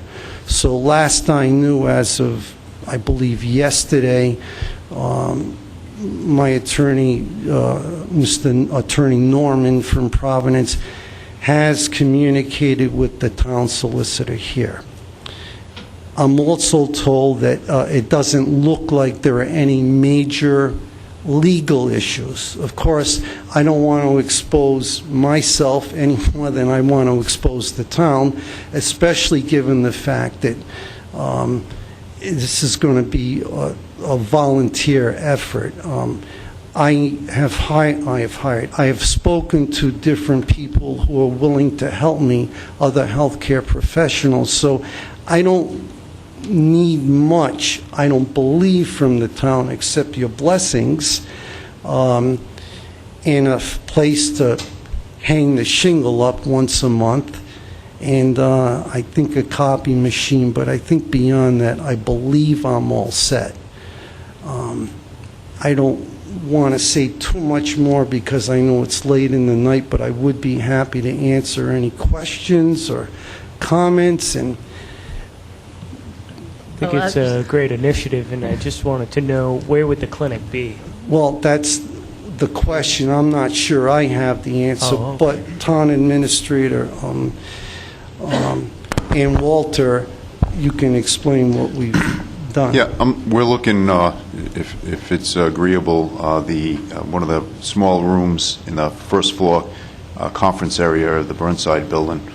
And I would say that, we've met a couple of times. I've known Dr. Agatello for many, many years. And we talked about a number of issues with it. I've spoken with our solicitor on a number of cases, times. We're really lucky to have Dr. Agatello to provide this service for our people once a month. And I think I genuinely think it's coming from him wanting to give back. His father, the late Mr. Agatello, was town administrator, I believe, and he was also was he the recreation director? Mm-hmm. Yeah, that was before my time. Mm-hmm. But I think it runs in the family that there is a desire at this point in his career and life that he wants to give back. So I think we're real lucky to have this service for our people, and I think it's a real benefit.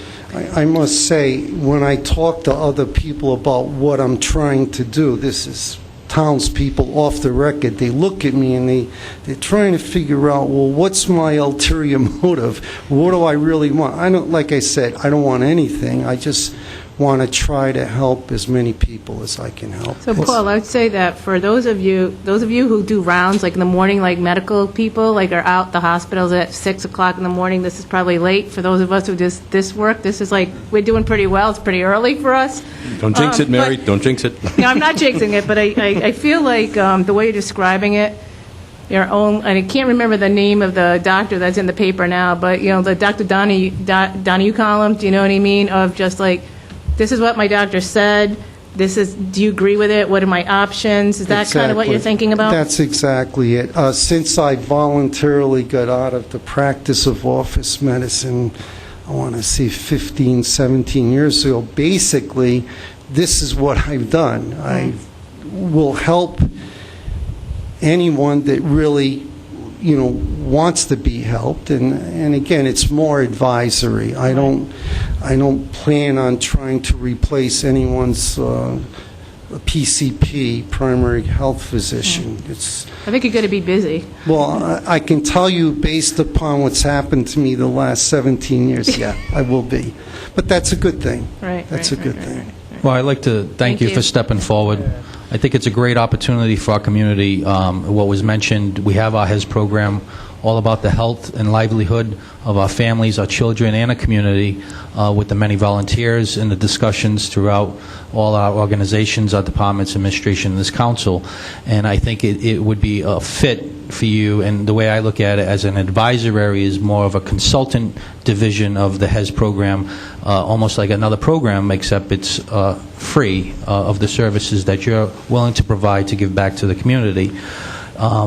I would just make a motion to my colleagues, just because it was presented here tonight, and not to hold up Dr. Agatello in any way, shape, or form, but as he mentioned, the liability that's still between the solicitor and his attorney, and also maybe some questions with the trust, and maybe just some questions that maybe the council might have, even though I feel we're from what I'm hearing, we're all in support of this. I would just say continue it till the next meeting. Let us look over the waivers, so we're all on board. So going forward with all of us, the liability's met, the comfortability's there, and I have a positive feeling that after it's all said and done, it's going to be a good fit for the community, and thank you again. No, it's my pleasure, and again, I tend to agree with Councilman Stewart. I just want to make sure you're comfortable on your end through the town solicitor that this is going to be good for everyone. I look at this like a win-win, so... We also thank the administrator for helping Yes. out to find a place that's suitable for the outlet of the people also. That's Again, I convenient. want to thank you all for your support. So I'll sit tight, and... It's just 3 weeks. So we have a motion to that effect. Is there a second? Second. Is there discussion? I can tell you, I'm in the healthcare field with oxygen and non-invasive vents, and what you just said is never been truer. There's so much going on right now. It's so difficult to understand. It's an understatement. Out-of-pocket, copay, deductible. Those are 3 different things. So they all sound like the same. So just that, never mind understanding the medical end and just giving somebody peace of mind. That's spectacular. So we have a motion and a second. All in favor? Aye. Any opposed? Thank you. Thank you. You can go home to bed now because we know you're an early riser. Your shift starts at 4, doesn't it? I said that's enough, didn't I? Next item, Mr. Chairman, members of the Town Council, is item I2. It's from the Director of Community Development regarding the Energy Challenge. Okay, I want my fat pelly or whatever it's called. I don't know what it's called. I meant to look it up. Not my personal one, but, you know.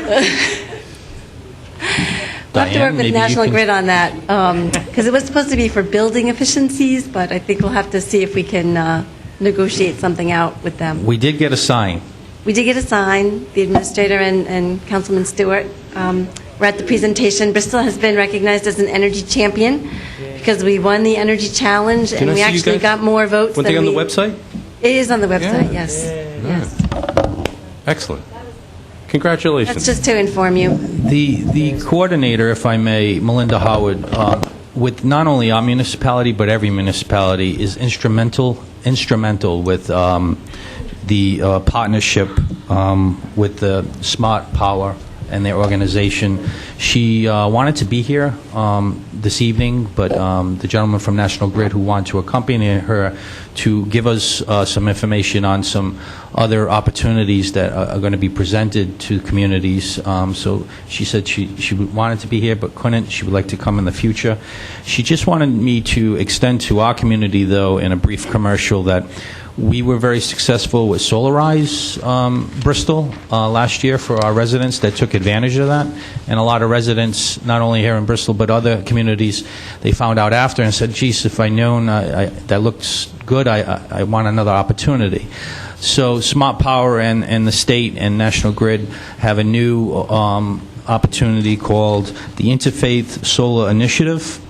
And she just wanted me to extend to the Bristol residents that if you're not doing anything on May 11th, which is a Thursday, in Tiverton on 1956 Main Road at the Holy Trinity Church, they will be doing a presentation to let all residents know of different opportunities that might be grant-associated, incentives for you to take advantage of another energy-conserving opportunity in the solar program itself. So I just wanted to say that. Thank you.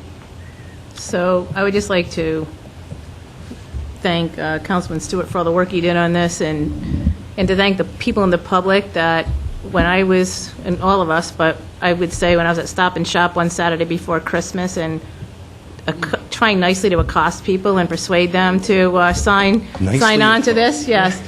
And they were all very gracious with their time in doing that, and also at the snowflake raffle, we were trying to get the last few in that night. So, we made it through, and this is our reward. So. Nice job. Motion to receive and file. Second.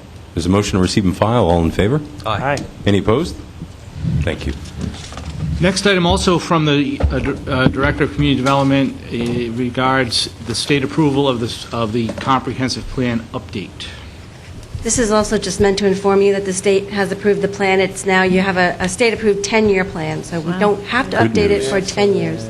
Good news. So this is a receive and file also? Motion to receive and file. Second. There's a motion to receive and file. All in favor? Aye. Any opposed? Thank you. The next item is from the treasurer regarding resolution to borrow, and from the bond counsel regarding borrowing resolutions, item I-4 and I-4A. Hi, Julie. Hi.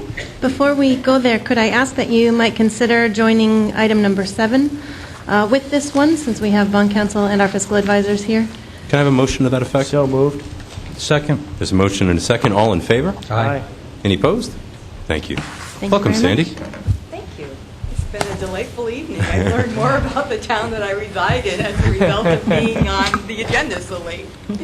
How would you like to proceed? Should we do the borrowing resolution first? I'm going to go back to the treasurer on this one. How would you like to proceed? Well, I'll just tell you that in your packets, I had provided an updated summary of the resolution to borrow based on our council workshop that we had. And so, as I stated in the memo, those numbers haven't changed a whole lot, but some of them have been refined. We got better numbers, projects were discussed. So this is just for your information. I generally don't provide this when we're doing borrowing resolutions, but this one was so complicated that I felt it needed a little summary, and Sandy's here to discuss the actual resolution. Julie, would you take 20 seconds and share with the public? You just said that we had a council workshop. Obviously, I'm aware of that. But share with everyone why we did that. Obviously, Sandy weighed in on that borrowing resolution. I'm sorry, but borrowing policy. So could you elaborate just a bit? Yes. So this borrowing that we have coming up has multiple items in it. One is a refunding of tax-exempt bonds. We have refunding, part of those bonds are refunding to rebond for taxable, I'm not saying this right, but a taxable borrowing, which allows us to enter into public-private partnerships and recharacterize our bond funds for those projects. We have items on the list. We've got some Prudence Ferry dock repairs. We have some roof repairs at Wally School. We have pavement management plan continuation. We have some open space items. We have our preliminary Tanyard Brook construction. We have waterfront boardwalk that's we got a grant for. That's in process. That's our match. We have some funds for public buildings, including library, some repairs that are needed there, town hall, and some of the fire stations. We also have a portion of this bond that's a short-term for a new fire engine and trash truck. So, and we have some sewer projects in here. So there's a whole lot of different projects in all different departments, and some taxable, some tax exempt, some refunding, and this is probably the most complicated, certainly the most complicated bond issue that I've been involved with, and I think Sandy's been with us a long time, and I think it might be one of the more complicated ones we've done. Undoubtedly. Yeah. Sandy. So my goal is to simplify it so that people understand it before they vote on it. If you think about this as 3 separate bond transactions, that is probably the easiest. And why are we having 3 separate bond transactions in one? It's because it's the most efficient way to save you money. So the cost of issuance for bond transactions increases. The ratings that we get from the rating agencies, that costs something. So there's a set fee to do these bond issues, and so if you can combine different purposes and different things, you're just getting more benefit from that set fee. So it is complicated. I am going to walk you through. Julie's already described the purposes for which you are borrowing money. So I'm going to step back and talk about the 3 separate bond issues in terms of the structure, and then I'd like to talk about what the process is, and then I'll ask for your vote, and then we'll head into the debt management policy at that point. So the very first bond issue is what we call new money issue. It is $3.880 million, $3,880,000.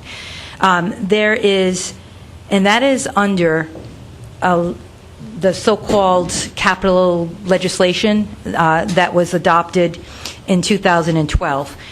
when the town goes out for legislation, for borrowing legislation, you don't borrow it all in 1 year. And so we continue to borrow under that. And Julie monitors how much is borrowed under that authority. And so the first $1,880,000 is under that public authority. The second is $2 million, and that's under 4512-2.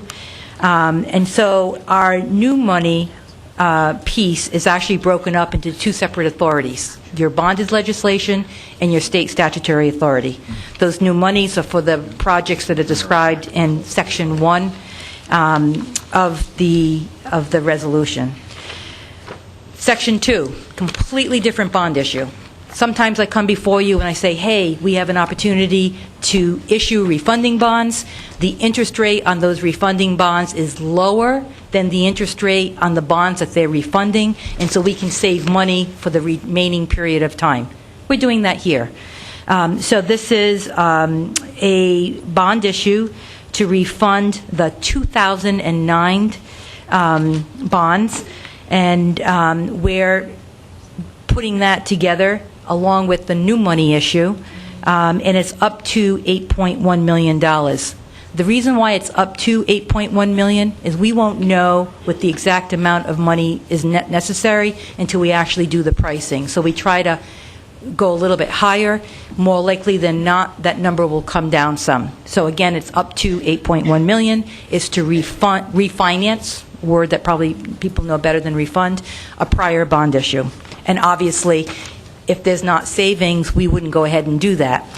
When we talk about the debt management policy, we're going to be talking about the criteria for savings or refunding, so you can just keep that in the back of your mind.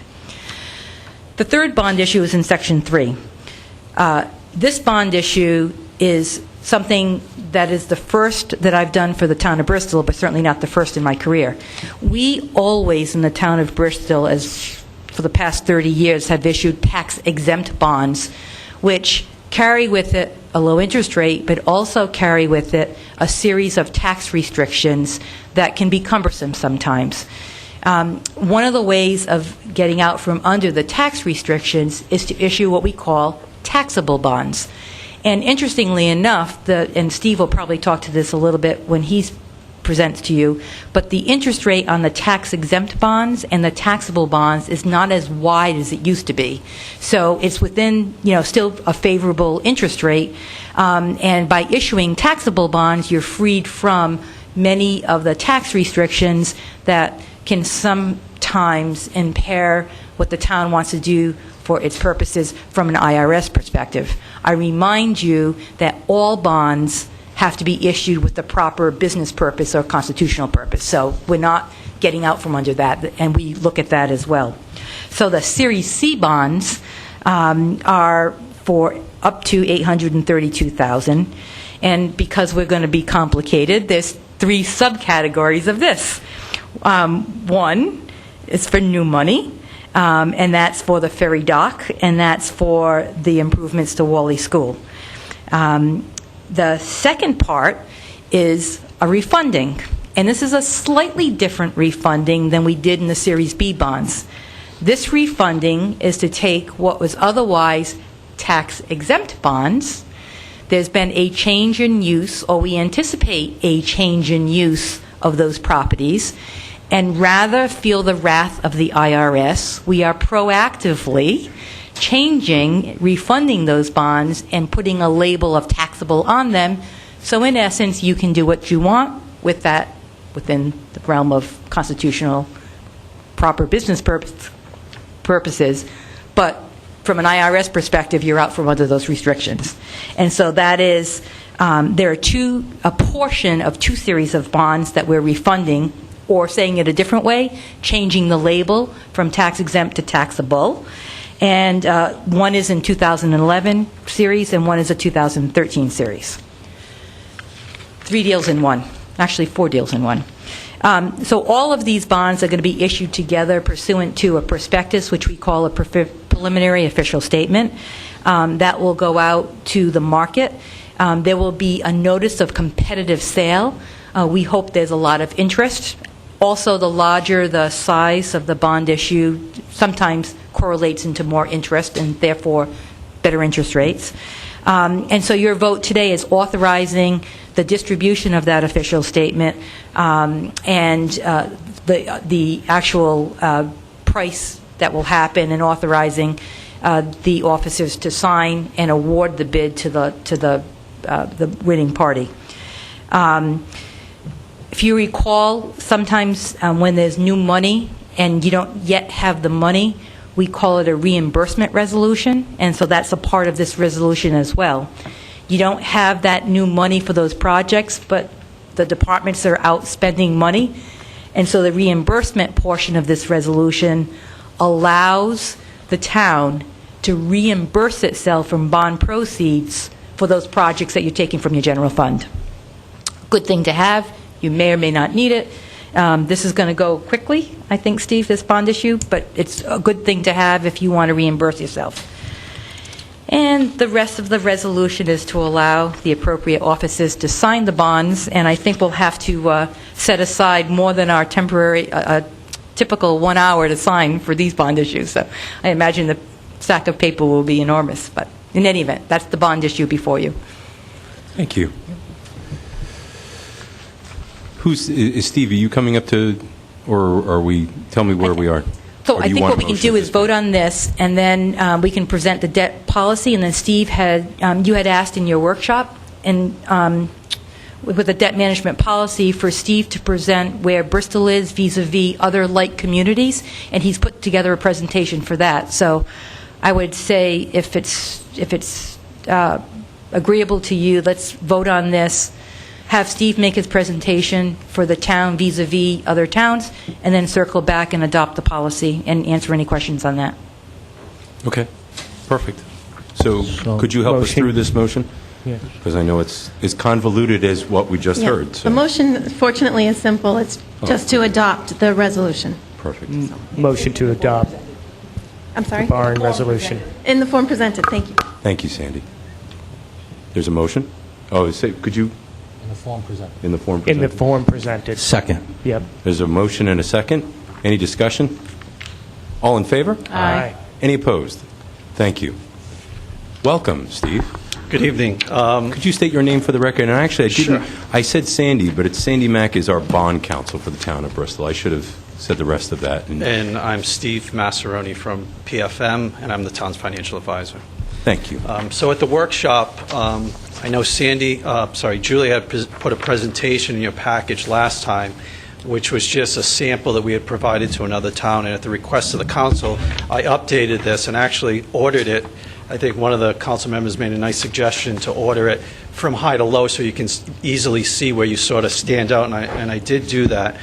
And if you just turn to page 2, this is, as we talked about at the last meeting, these are the 4 areas that the rating agencies look at when they're rating the town. They look at the economy, they look at finances, they look at management, and they look at debt. And this weighs each part of that credit rating. So what we did for you tonight is a peer analysis. We looked at Bristol and we compared you to other AA-rated credits in the state. And as I mentioned at the last meeting, this is your peers. These are highly rated cities and towns similar to the town of Bristol. So if you turn to page 4, what we did is to see how you shake out against your peers. And I think the main takeaway from this is that Bristol is right in line with your peers in everything we look at. I think debt's a little bit on the high side, but we'll talk about that for a second. But the first page is balance sheet, which is finances, which is your fund balance. You can see you're close to the Rhode Island. You're actually slightly above the Rhode Island median. We also looked at New England. For populations of 50,000, cities and towns with a population under 50,000, you compare well to the median for New England as well. The bottom graph is cash as a percent of general fund revenues. Again, you're right in the middle. You're close to the median from Rhode Island. You're above the median for New England. So you compare favorably to your peers in these 2 categories. Turning to page 5. Debt, which only actually makes up 10% of your rating, is a little bit on the high side when comparing to your peers. But again, this is just the AA2 credits. If, like we talked about at the last meeting, if I look at single A credits, which are low, or triple B, certainly you would compare much favorably to those credits. But even here, slightly above the medians for New England as well as Rhode Island, you're certainly not an outlier with debt. for this peer group. And the bottom, debt service as a percent of operating expenses, again, slightly above the medians, but certainly not an outlier when you look at your peer group. The last slide that we put together is tax base and home values. Again, not an outlier, sort of in the middle of the pack with your peers. And these two ratios you have no control over for the most part. It is what it is, and you compare favorably to your peers. Full value per capita is an important one. That really shows wealth. It shows the ability to raise revenue if you have to raise revenue, and you're in a favorable spot where you are. And the home value, as you can see, is strong. It's actually, this graph, I think everybody with the exception of a couple, Jamestown and EG on the far end, everybody's pretty much the same. So you do compare favorably to your peers. I think Julie's going to take you through the debt policy. What we did is Julie put together, she did most of the heavy lifting. She put together a debt policy. And as I mentioned at the workshop, you're one of probably a handful of Rhode Island cities and towns that have a debt policy. And I think it's very important.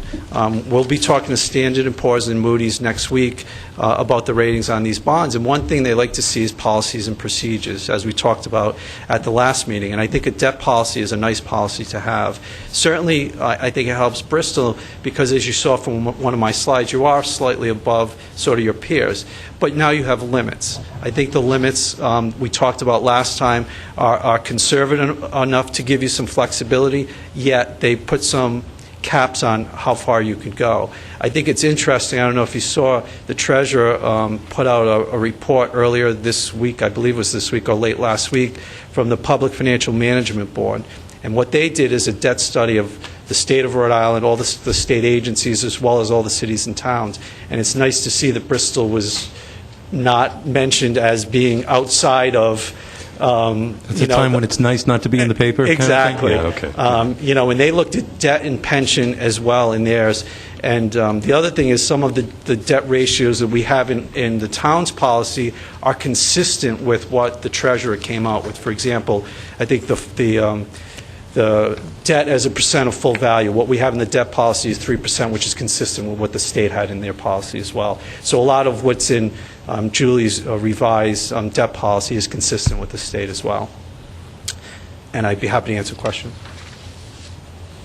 Just two final points. So we talked about interest rates. Sandy mentioned interest rates. 20-year tax-exempt rates are around 3%, slightly over 3%. The 17-year taxable transaction that we're proposing, the interest rate's about a 3.40. So now it's a shorter term. It's only 17 years, but it's still just slightly above the tax-exempt because we're still what many folks would say is in a low interest rate environment.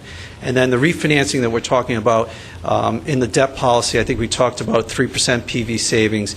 This is at 5% PV savings, so well above the minimum threshold, and the savings were approximately, this changes, but about $450,000 over the remaining life of the bond. So some pretty nice savings as well.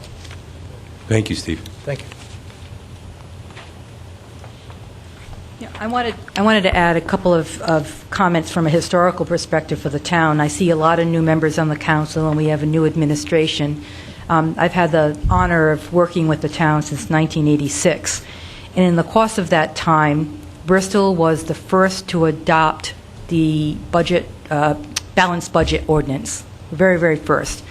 And after that was adopted, I was at a rating agency. Steve, I don't remember if you were at it or Bill Fazioli, and the rating agencies were amazed that the town, of its own initiative, would adopt a policy like this. And it went favorably for the town for that rating. And then under the guidance of John Day, when OPEB, other post-employment benefits, was just starting to be an issue and nobody could grapple with it and everybody else had their head in the sands, Bristol was, if not the first, one of the first to establish its own OPEB trust and start to, with the help of the unions and the administration and the town council, come up with its own plan to fund for this, which is now becoming something that's very favorable for the town. And so with this debt policy, we're continuing that trend. And I know I'm speaking over a 30-year period, but I speak with pride and in a positive way that you all should be commended for being out in front in terms of these policies that tackle some real issues in a positive way and then reflect in a better rating for the town and then better borrowing costs. So I know you haven't adopted it yet, but it is a good policy. Kudos go to Julie for really spending a lot of time with it. And the revisions that are here are as a result of our work and the revisions that we made based on a lot of the changes that you requested and suggested last time. So, Thank you. Back to you, Julie. It has been a long evening, and we still have a lot to discuss, so I want to be sensitive to the time. I know we had lengthy discussions about this during the workshop. Just in brief, the idea of the debt policy, and Steve and Sandy hit it well also, is it gives some public assurance of sound financial management. It helps us make better decisions as we're doing our 5-year capital plan and trying to determine what our timing is for borrowing on all of these items. Gives us some more information about how we can structure our debt service, and it shows our commitment to long-term capital and financial planning. So I was very grateful for all of the help from Steve and Sandy both on preparing the policy, because it was a bit of work. So this, some of the, I guess, notable changes since you last saw it, and I was glad we added this, was our Section 911 of our town charter, which talks about our Capital Project Commission. So that was a really good addition. We took out some of the references to the Government Finance Officers Association. We made reference of it once, and then figured people can look that up on their own, or talk to me about it more if there's an interest. So we made it more Bristol-centric. I don't know if you had a chance to look at it. If you're comfortable with it, I don't need to continue unless I you have am. questions. Do my colleagues have any questions? No. Yeah, I just want to make sure that, I think it's okay, just that the issue that I had raised at the workshop about not completely tying our hands if some big opportunity comes along, and we all know that we don't know what we'd want to do with it, but the opportunity, if there's certain big waterfront pieces that are in the hands of nonprofits, and if something were to happen to those organizations, that we would have an option and that our hands wouldn't be tied. And that is that corrected in this?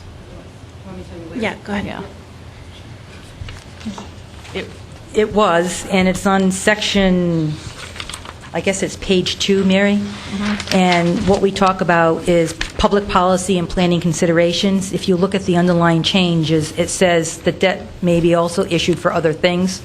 And it's actually pretty broad, because it talks about taxes, a result in a change of use, which is actually what you're doing tonight, required redemption to finance an unexpected emergency to satisfy a judgment, and then here's the key language, or any other permitted purpose under state or federal laws as approved by the town council.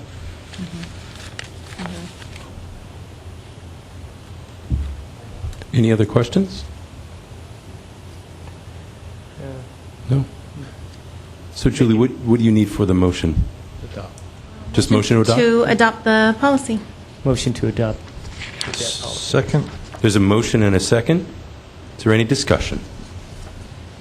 All in favor? Aye. Any opposed? Thank you. The next item, Mr. Chairman and members of the Town Council, is item I-5. This is also from the Treasurer regarding the police pension critical status report adoption. Before you do that, I don't think I gave good enough kudos to Steve, Sandy, and yourself for the hard work and effort that just went into all of that. Not only the policy that this council adjusted and was a big, large part of, but all the efforts that went into this to save the people of Bristol money, and also for a clear and excellent policy moving forward. It's a nice job. Thank you. I think this is still you, though. Go This ahead. is still Yes. me. On to another topic, important. So the state requires all municipally run pensions that are in critical status to provide a funding plan update, and to talk about what you're going to do given the fact that you're in what the state has deemed critical status. So I'll talk a minute about that, because it comes with a little bit of an unfortunate characterization, I'll say. So our plan is at 55.7% funded. There are no more active members in this plan. There are I believe, 44, 46 members who are currently withdrawing from the plan. The funding right now and for the last many, many years, the town has been funding at 100%. This is one of those budget items that we all feel is non-negotiable. We all contribute 100% of what the actuaries ask us to contribute. We've asked our auditors and our actuaries if they feel that we should be contributing more to get out of this critical status more quickly, and they've said, no, just stay the course. You're not drawing you're not in a situation where you still have active members that are going to be contributing and drawing from this plan. So that's what we're doing. We're expected to come out of critical status in probably fiscal 20 if things move along the way they are. So for those reasons, I'm not overly concerned about this funding status because there is never going to be a day where all of those liabilities come due in one day. So I think as long as, hopefully there won't be anything too crazy with the market, but even that, there's a smoothing effect over 5 years. They smooth the returns. So I think what I've reported to the state and with the assistance of the actuaries to prepare the report is to say that basically Bristol is planning to stay the course. This is what the funding status looks like over the next many years, assuming we continue to contribute 100% and all of these assumptions which are laid out stay the same. And I think we're doing a good job with it. We have a great police pension board that meets quarterly with the investment advisors. They're very active and interested, and I think it's going along the way it should be. So, Julie, could you just clarify for people that are in the audience, we're at 55.7, but is it the threshold 60? yes, so critical status is deemed from the state's terms is 60%. But as a frame of reference, we were at 53 point something last year and moved up to 55.7. So we're getting there. So we're not far every from year. that threshold. We're not far from the threshold, and every year we gain a little bit more ground, and hopefully things will continue in that way. So I don't mean to make little of it. It's really important, but there's nothing that I feel like Bristol could do any better to continue to get ourselves to a funded status with No, this. I understand that. I just wanted to be clear for other people out there, because there are communities that are way, maybe like 30%. And they're not contributing. I mean, that's the key, is right. if you're not contributing 100% of what the actuaries tell you to contribute, you fall behind very quickly. So that's the main thing. And also those levels are now stable because we're far enough into the plan. We're not seeing increases every year anymore like we were for a while on our annual required contributions. Thank you. So- That's a great clarity point there. So you need a motion? What I'm asking tonight, is for the council to approve the funding plan. Motion to approve. Second. There's a motion and a second. Is there any discussion? All in favor? Aye. Any opposed? Thank you. Thank you, Julie.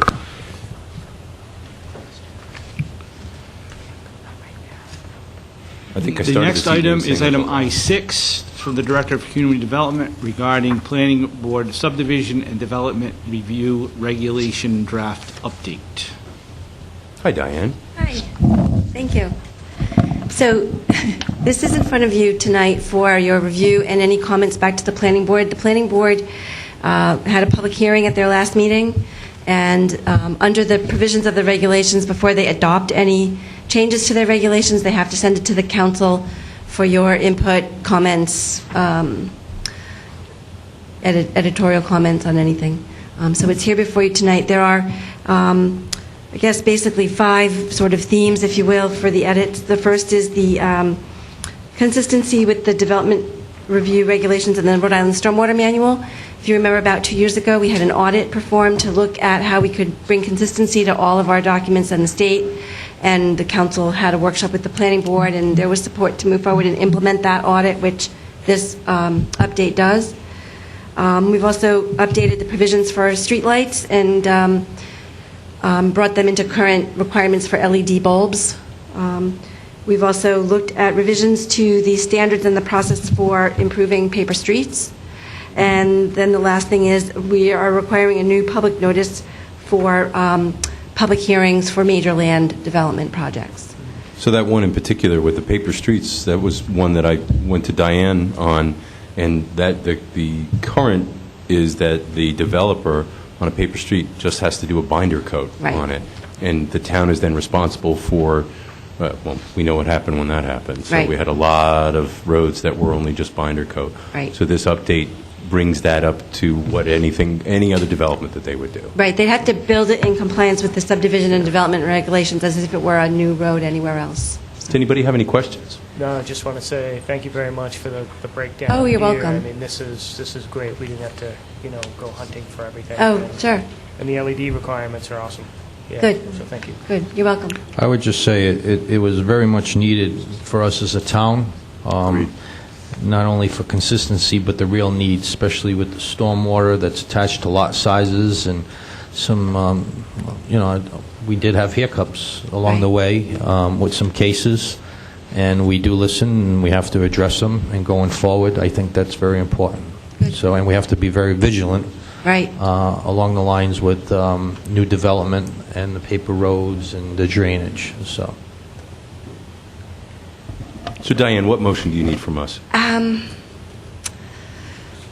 I'm thinking just to receive and file unless the solicitor thinks anything more. If there are any specific recommendations you want to make to the planning board, you can. Otherwise, it can just be a receive and file. Thank you. Motion to receive and file. Second. There's a motion and a second to receive and file. All in favor? Aye. Any opposed? Thank you for the hard work on this, and thank you to the planning board for their hard work on this. Also from the Director of Community Development is item I-8. She wants to tell you about the Lead by Example Award.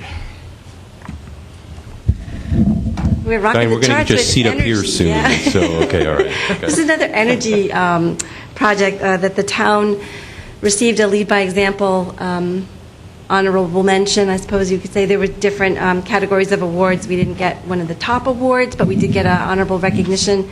And next year, we're going to get one of the top awards. We've already decided that. But this is the governor's initiative to lead by example, and it recognizes municipal and state projects where we've gone above and beyond to do something to further renewable energies or energy conservation. And so we were in really good company. We won together with Barrington, who was our partner on this LED streetlight conversion, and that was the project that we got recognized for. So it was very nice. Very good. Congratulations. I just have to add What happens one when we thing get together, right? to what Diane said. So Yeah. she said we just got an honorable mention, but there were, I think, 25 applicants. I think 10 of them were recognized, and 3 of them got plaques. So Diane is envious of the plaque, but we actually did make it a little higher than the group of 25. Motion to receive and file?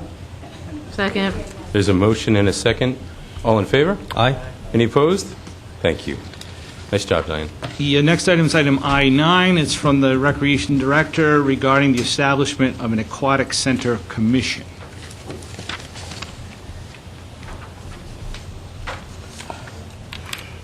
Good evening once again. This is just to make it very, very clear that there has been an expression of interest throughout the town for an aquatic center as an attachment to the community center. And so this is just to ask that we set up some sort of a committee. I'm not looking for funding. I don't foresee us looking for funding other than fundraising, grant writing, and working with the community to look at feasibility studies if it really matches for our town. There's a lot of work and a lot of years that are going to have to go by before we, and if we get to the point which we collectively as a community want to feel that we want to have swimming pools at the community center. The obvious being said, Bristol is a peninsula. I believe that every child in Bristol needs to know how to swim. Everybody needs to know how to swim. It's wonderful for stress reduction, and the list goes on, and I don't want to belay it, but this is just to get the council's blessing, either to have an interview process set up by the town council, or to have the director of Parks and Recreation make recommendations to the council, or set up the committee ourselves. So that's pretty much where I think we're going. And again, it's going to be several years, and we're going to really be very fiscally responsible about how we proceed in this. So that's pretty much. Walter, I think it's an excellent initiative, and I was just curious, have you raised any money so far? Yeah, we have, Julie, about $75,000 that was put in an account with Julie from the old YMCA, leftover money from many, many years ago. That money is there for construction of a pool. Also, Nancy Dobie and others, the Bill McCarthy group has done swimming and other initiatives. So we've got close to about $100,000 right now, and obviously that's a drop in the proverbial bucket. But it's a beginning, and it's a way to start. Way to start. So, go ahead. No, go ahead. No, I was just going to ask, this would be a town-sanctioned committee associated with the town project in the future? Well, again, that's my recommendation, but it's certainly up to the council to decide which direction they want to go at this time, and that could change as we move along. Well, I just was going to say that if it is town-sanctioned, the town council should be involved. I think they should, yeah. I don't think that. My view is a little different. I think for the fundraising and anyone that wants to go out there and put that part together to get all of these pieces in line, get the fundraising, the money would still come to the town, but I don't think that we have to appoint the people. I think the more hands you have, more hands on deck, that's what you're going to need. Obviously, it would be a town building project, so as you get closer to that, then obviously we would have to have our capital projects committee and so forth involved. But I don't think now that we have to get involved at the level of appointing the people and identifying who should be on it. I think whoever comes forward, we could advertise it, we can promote it. You can send us a list, sort of maybe like the 4th of July does, or the Christmas Festival does, and then we sort of do it as a group. Mr. Chairman, I might make a suggestion along those lines. Please. Yeah. In my hearing this, and I apologize, as you know, I was out a couple of days last week, so I really didn't have a chance to review this specific item.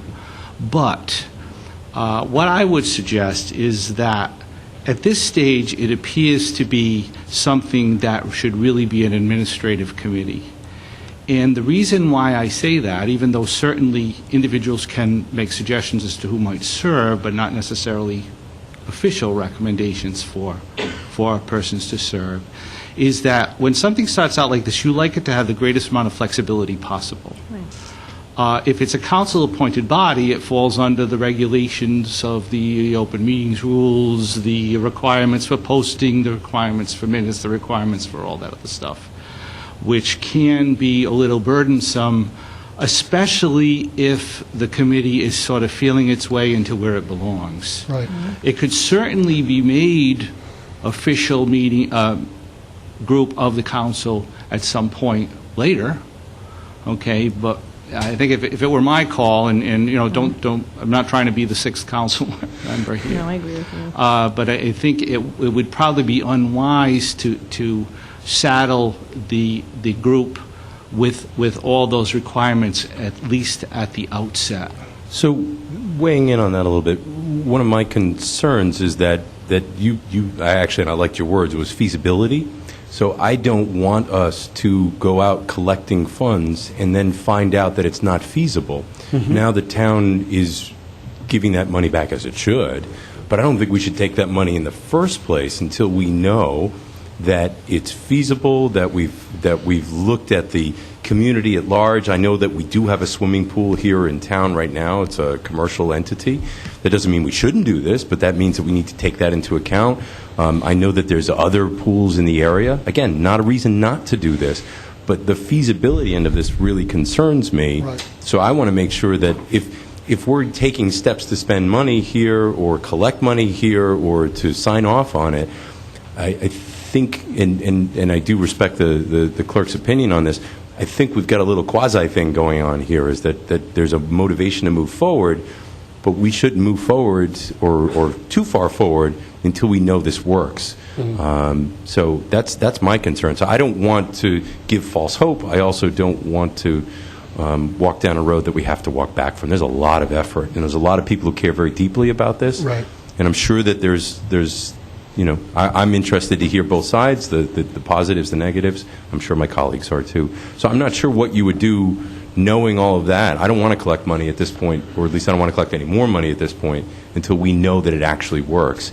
And for us to have it work, it feels like a council body because it's almost a capital projects, even though we haven't spent any money on it. I mean, this is a multi-million-dollar thing. And then there's the feasibility of there's going to be additional employees and there's going to be chemicals that go along with this or whatever those processes are. So there's a lot to go into it. It's not a reason not to do it, right, but we need to go eyes wide open. So I'm open to suggestions from all, but it would seem like this is a lot more than just a well-meaning group, no question, but there's a lot that goes into this. So should we do a aquatic center like ad hoc group, sort of where the group gets together and kind of explores the feasibility and scope of the project, and instead of being a formal commission? How about this? Instead of, I don't think we're going to. Well, tell me what you're. I just want to remind the council, ad hoc, advisory. Doesn't matter. Blah, If we blah, do blah. anything. As long as you do it, it falls under the same set of rules. I think we could just say, like, why doesn't the department director, and can the administrator do it? Mm-hmm. And the administrator move this forward as far as they can on the feasibility, and then come back to us at some point when they feel that, they've reached some milestone. I'm not sure what it'd be. I'm not sure how to phrase it, but I think there's a lot to do before we have to get involved at that level. And like your point is, if we do anything and say we're setting up any group, so can we just refer this to the administrator and the department head? Would that be a sufficient? Are we able to do that, or not even do that? Yes, you can do that. To let them figure out what to do. I would make a motion that we refer this to our town administrator and to the Walter Burke from Parks and Rec, and let them, with people in the community that they've already been working with, let them figure out what to do in the structure of this. Second the motion. So there's a motion and a second. My bit of discussion is that, again, I want to make sure that it's a balanced committee, and so do you, so does everybody. I want to make sure that we hear, not necessarily the naysayers, but the concerns, not just, because there's a lot of great things here. So, and I want to make sure that we're looking at all of this. I'm sure we all do. Well, let me ask that to do a needs assessment. How about that? Okay. So it wouldn't fall under the same perimeters of. So I'm clear. If the administrator and the director of Parks and Recreation appoint a commission, they don't have to abide by the same laws and rules if the town council did the same? No, because that would be a subset of if you do it, it's a subset of you, so the law reads a subset of you, but the administrator can appoint any kind of committee that he wants to advise the administration, and that's something that's happened in the past. I think probably one of the better examples of what occurred, and we just sort of let it happen, is that there was the recycling committee, which just sort of formed on its own, and it came back with recommendations and helped you with ordinances and all this other stuff, and it really wasn't appointed by anybody. It just came back and did that. So, and that worked out very well. So, and it didn't fall under any of the rules. And I'm not trying to usurp the rules. Okay, I'm just saying that you don't even know what kind of form this is going to take. So, in order to do this, you wouldn't have to necessarily have it have the level of formality that would kind of fall along those lines. There'd be a lot of energy have to be expended in the formality part of it. And to be honest, my opinion, really, it doesn't really belong in front of you at this point. No, I'm agreeing with all the points that are made here tonight. I guess I'm reluctant because of the past and because, everyone who steps forward to help the community, obviously, I would never disagree with that. But we've just seen instances where, as you said, where the connection is, whether it be town council appointed or through the administration, I guess, like through a drainage committee or something along that lines. But I do believe it's in the beginning stages that we don't know. Other than just the money that's raised, we have a vision. What is that end result of that vision? What is the end amount of money? So I just was being cautious for a council involvement because these things, as you say, grow lakes. And I could defer to the solicitor on this part too, but I think there would be nothing to prevent the council from dictating a policy that said that no committee of the town and otherwise that is involved in anything can raise funds on behalf of the town.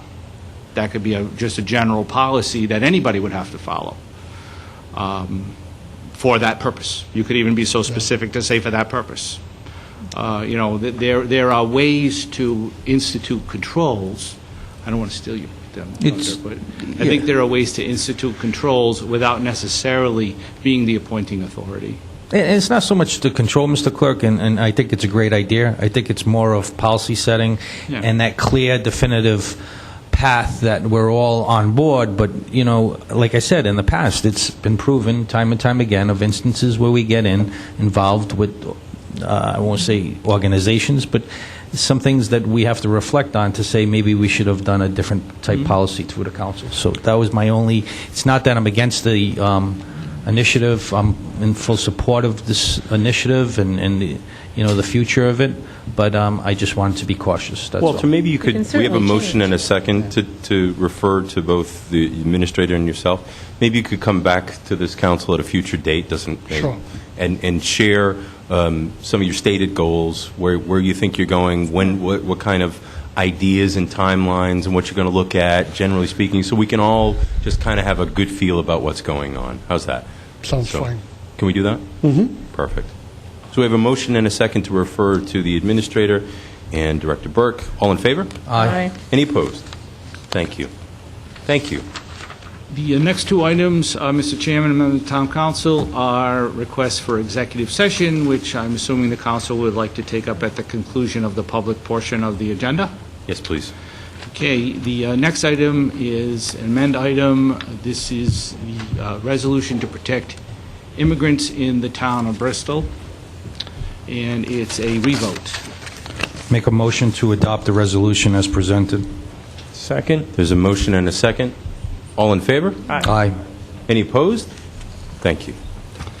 And finally, item 13 is correspondence from Stephen Brigidi for Discover Newport regarding the funding formula for tourism. I believe Mr. Brigidi is here. I missed you all. It's been a couple of days, so I thought we should get back together again. There is a question about funding, and the good news is it's not from Bristol. We're looking for funding to Bristol as well as the 8 other towns in the Discover Newport region. And it's best if my CEO, Evan Smith, who's here, best explain it to you, and I can distribute some paperwork to you in the meantime. Evan?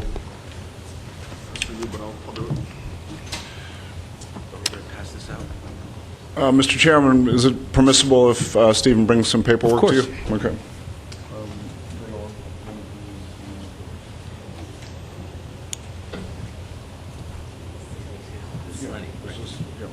One resolution and one... Evan, we know who you are, but if you could state your name for the record and just give us a quick synopsis. Yes. Good evening. My name is Evan Smith. I'm President and CEO of the Newport and Bristol County Convention and Visitors Bureau that does business as Discover Newport.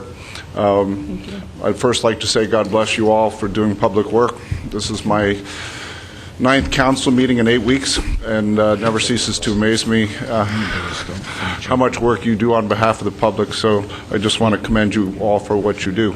Thank you. I'm here this evening to brief you about a challenge that our organization has and to ask you to consider a possible resolution in supporting us, but I realize I need to frame that for you, so without further ado, I will go ahead. In front of you is a colored pie chart which outlines the state lodging tax, and the second sheet is a potential resolution that I'm going to ask for your consideration of. The challenge that our organization faces is that after 30 years, the state legislature would like to reduce our portion of the state lodging tax from 47% to 42%. That would be a $300,000 cut in our budget, 10% of our budget. We are making an appeal to the state legislature not to do that, and our appeal is based on a number of different factors, but one of the things you need to realize is that the state is trying to shift this money away from the 6 regional tourism districts to, if you will, beef up the Commerce, Rhode Island and State Tourism Office budget. On the blue chart, when you look at the state portion, the 30-year record had the state receiving 21% of the 5% lodging tax. That generates $4.6 million of revenue for Commerce, Rhode Island, that 21%. And it's the position of our board of directors, and I'm pleased that Stephen Bridgedy, our Bristol appointed board member, could join me here tonight as my wingman. But it's the position of the board that that $4.6 million is ample funding to fund the State Tourism Office without reducing our funding to do so. A second point that I'd like to share with you briefly is that last year the state of Rhode Island came to terms with a very new popular hosting platform called Airbnb. And previous to 2015, Airbnb properties in the state were not taxed for the state sales tax or the state lodging tax. The state of Rhode Island finally came to terms with that hosting platform, and now the folks that rent Airbnb properties are collecting the 7% sales tax and the 6% lodging tax. From our standpoint, we are still stymied in that the state created a separate lodging tax breakdown for monies collected by Airbnb. Rather than putting the monies through the blue circle that you see there, all new funds starting in 2015 collected by Airbnb, 75% of the lodging tax collected funds from Airbnb go to Commerce, Rhode Island, 25% goes to the town, the host town, and our organization got cut out of the formula entirely. So we don't enjoy any revenue coming in from Airbnb at all. My comments might sound like we are anti-state. I want to say for the record, we're not. We have for 30 years fully supported the State Tourism Office, and we will continue to fully support the State Tourism Office. I'd like that to be on the record. Our difference with the state legislature is that the state earns ample money to fund a state tourism office without reducing our funding. The state sales tax, the meals tax, the gas tax, many, many taxes and fees that the state enjoys can fund that organization without reducing us. So we are trying to fight the reduction in our budget. We're trying to make an appeal to the state legislature. I'm on a road trip to the 9 towns that we promote. I'm pleased to report that the other 8 towns in Newport and Bristol County have shared a similar resolution that's in front of you tonight. And so I'm on my last stop here this evening. I appreciate the town manager fitting me in on such a very busy night.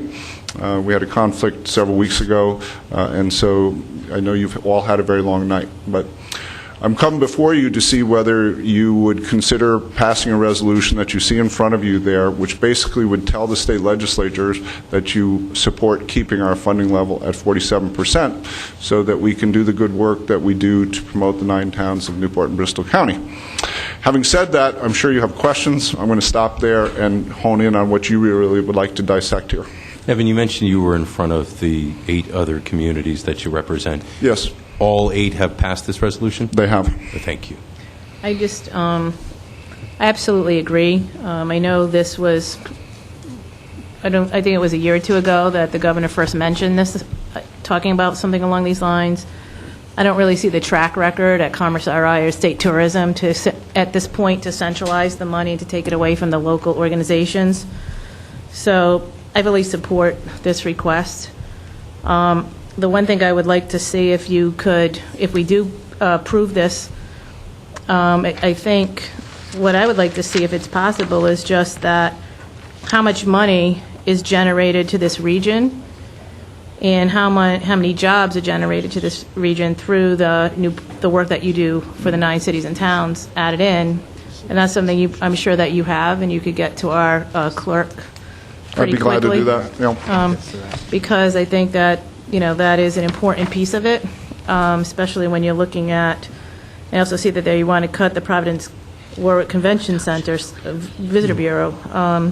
So I think it's, for us it's about reshifting monies, right. For us down here, it really is in all the work. With all due respect to all the work that we do with Discover Bristol and so forth, it really Explore Bristol. It really is Newport that brings the bulk of the visitors to the East Bay, and we really need to not let this happen. So. Yeah, I'm in support too, and I'll make a motion to maintain the level funding for Discover Newport by accepting this resolution. Second. I would suggest the motion be amended to refer to the town clerk and solicitor to draft a resolution to that effect. That's so moved. I just want to add, it's good to see you, Evan. Thank you for coming down. Yep. I thought you were going to scold me because the state took money away from you, and I'm the one who said to Discover Newport, I want more money for Bristol. Yeah. So I'd like to see it kept the way it is, and I'll be consistent. I want more money for Bristol. There, I did my commercial.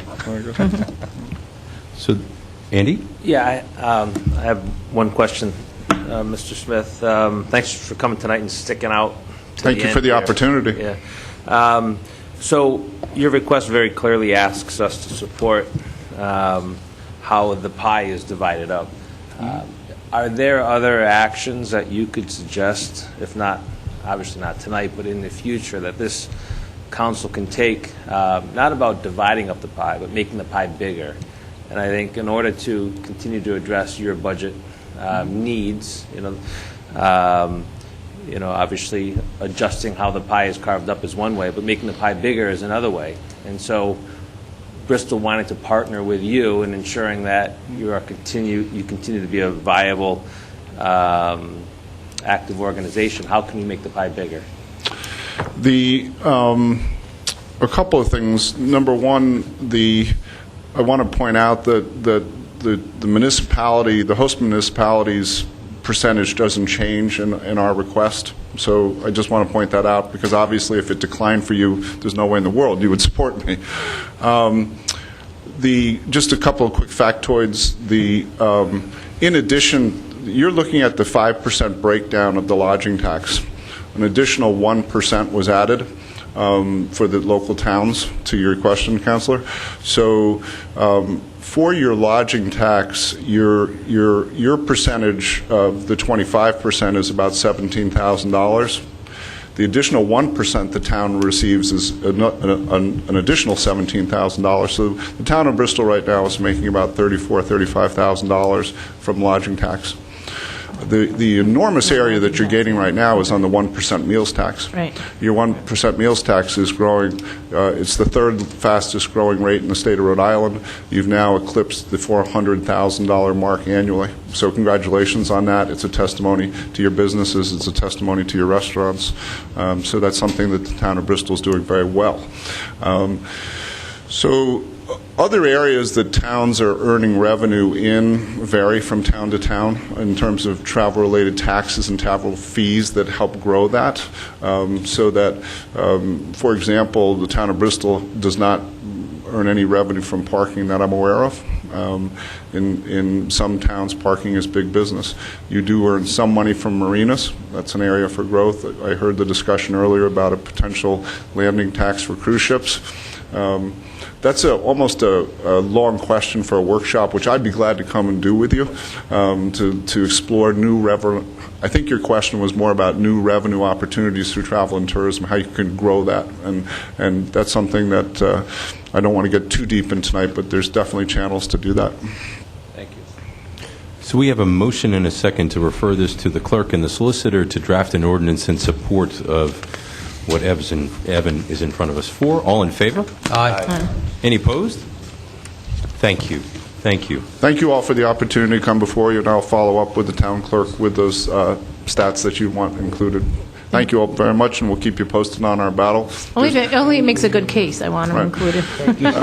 Just in closing, I would say one reason I was so eager to get here tonight is the state legislature only really has 5 weeks left in session. So if we deferred this one more month, really what we're doing, your passage tonight sends a clear message to the legislators that represent Bristol. This is the town's wishes. And so there is a bill in the House and in the Senate that we need the state legislators to vote for if we're going to be successful. So thank you very much. We really appreciate it. Thank you. And you're going to have those bill numbers, Evan, that would go either as a cover to what Lou's doing or included in? I will send that to the clerk. Yeah. Okay. Thank you. Thank you. Mr. Clerk. And someone left their glasses up here. The next item, let's see, okay, we're at the individual council member agenda items. That would be beginning with the chairman. So we started the meeting with an approval of a budget that was $48,825,800.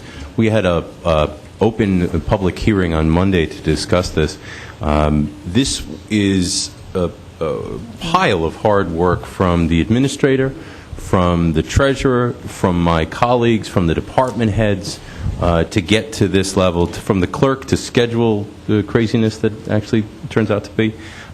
Hats off to all. This was a lot of hard work. There was a request to our town employees to hold the line both on their budget items and also salaries, and they complied willingly to be part of the solution here. So hats off from my council colleagues and myself. It's a lot of hard work, and we appreciate it, and I'm happy that we were able to adopt that. Speaking of things that are a lot of hard work and been around a long time, Bristol House of Pizza just celebrated its 40 years in service. Chief and I were speaking yesterday, and he reminded me, in fact, I was there, I think all my colleagues showed up at some point or another. I saw the fire chief there when I got there and the town administrator. They have been there not only as good business people, but also as phenomenal people in the neighborhood. And what I mean by that, and the chief reminded me of this, is that sometimes when it's snowing and nobody else is around, they're open. They're not open to make money. They're open to make sure that the guys in the plow truck, or the guys in the police car, or the guys in the fire truck, or whoever else is around and about, that there's food available to them. And that's the kind of people that they are. And I would like this council to have a proclamation at our next meeting to recognize their 40 years of service, good people, and actually really good pizza, too. If you haven't had any, you should go over there and try some. Good people.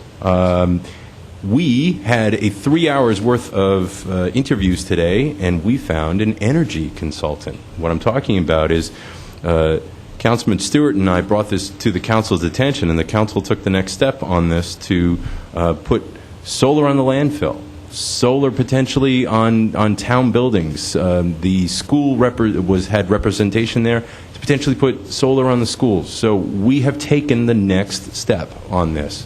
So we found the people that we want to have represent us, and then the next step after that is talking with the companies that want to do this to figure out what's best for the people of Bristol, what's going to make us the best revenue, and also the best fit over there. I've said that I wanted to keep this nice and tight, so I'm going to stop right there. I know that was a lot of stuff, but thank you. This was a long meeting. We got a lot of very important things done. Thank you all for your hard work. Mr. Sweeney. Well, spring has sprung, and I want to first congratulate Walter on Women Resource Center. Hey, that's right. Awarded you Men Who Make a Difference. Congratulations. I can't think of a better person to get the award. So, again, just mark your calendars. Town cleanup, Saturday, April 29th. So that will, I believe, 9 to 12, and then after that, there will be an Arbor Day with Mosaico. Will be combining with the Bristol Recycles Committee, and they'll be at the Wood Street, 500 Wood Street, from 12 to 3, and come and learn how to educate yourself on lightening your carbon footprint. So if you can do that, try to make it. And also, just mark your calendars. There's a small business called C&R Mercantile. They're up here on High Street, and they are going to have a ribbon cutting on May 5th at 7 p.m. So come out and support Denise if you can. Small business, it's really important to the town. And finally, Lou, I'd like to add to the next council agenda commercial trash. Yeah. And everyone have a good night. Thank you very much. Plus it's 7 a.m. Mr. Tiska. Thank you, Mr. Clerk. So to start, invite everyone with young children to consider the after-school sailing program at the Harrisoff Museum starting May 9th, Tuesdays and Thursdays. Children 7 to 15 years old of all skills. So please stop by the museum and talk to Kirk if you're interested.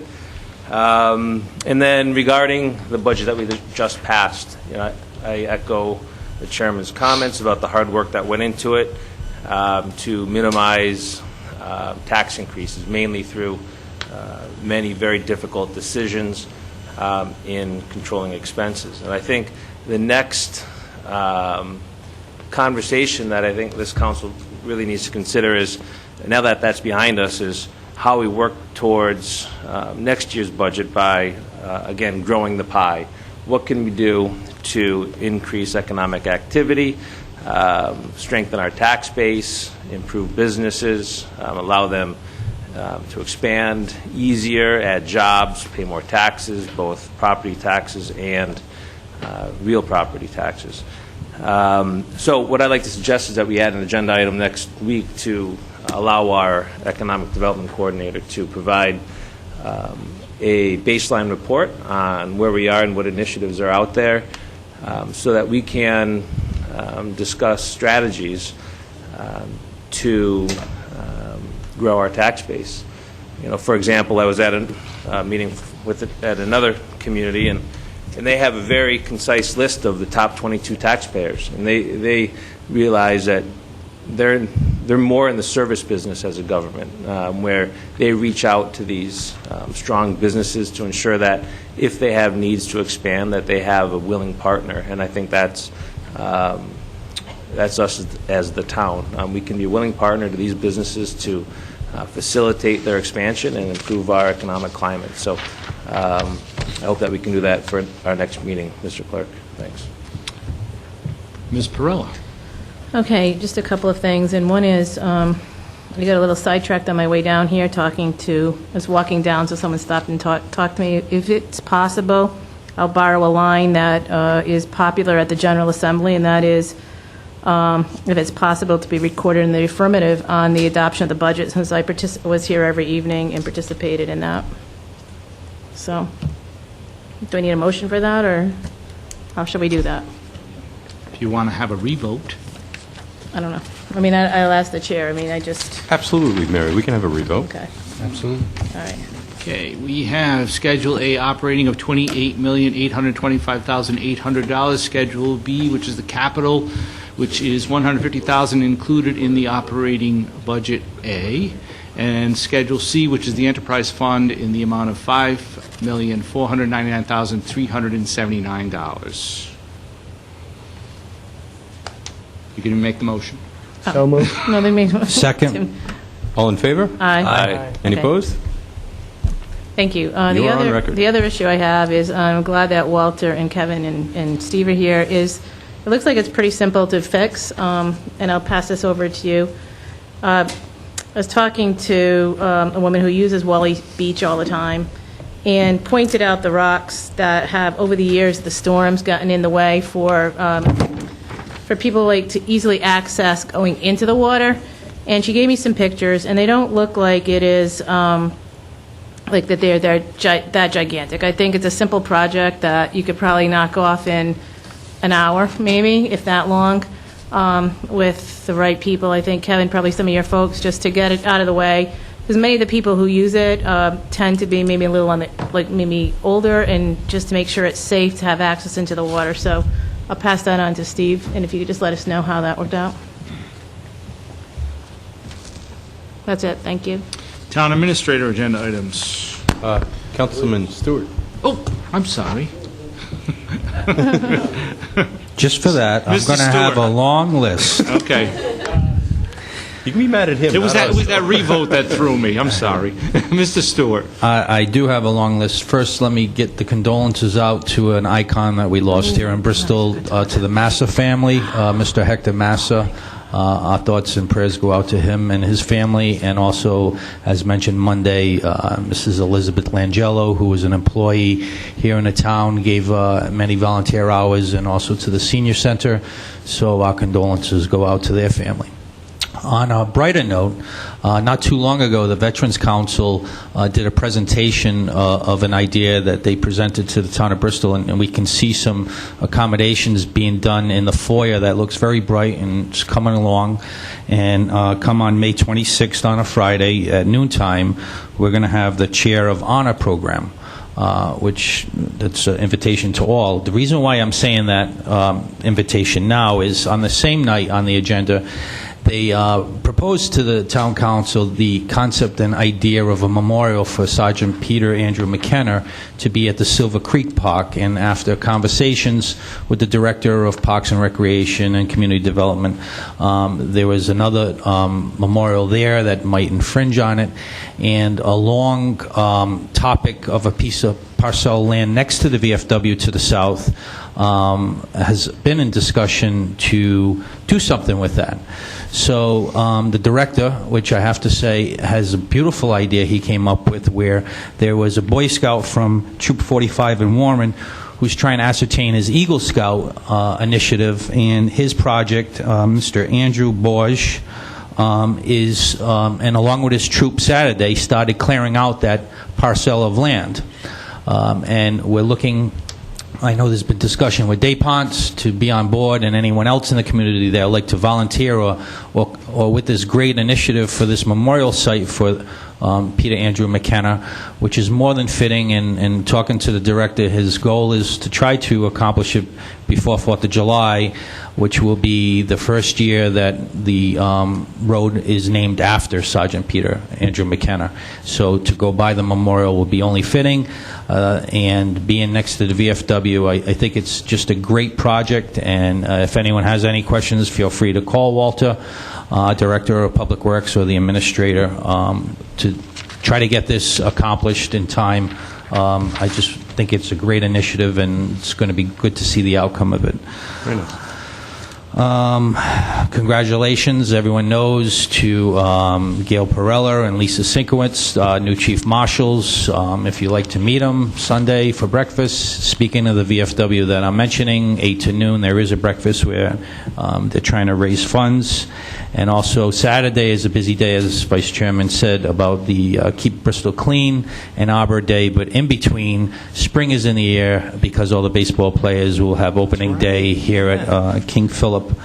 So to Councilman Tiska's point about business, just a reminder that support your local small businesses the week of April 30th to May 6th.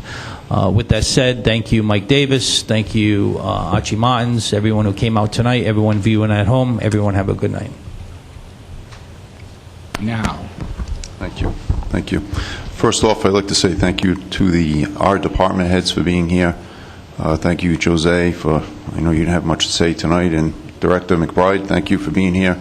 I'd like to give turn a moment over to the police chief. We're briefly discussing the Medicum Avenue. He may have some information for us on the progress there.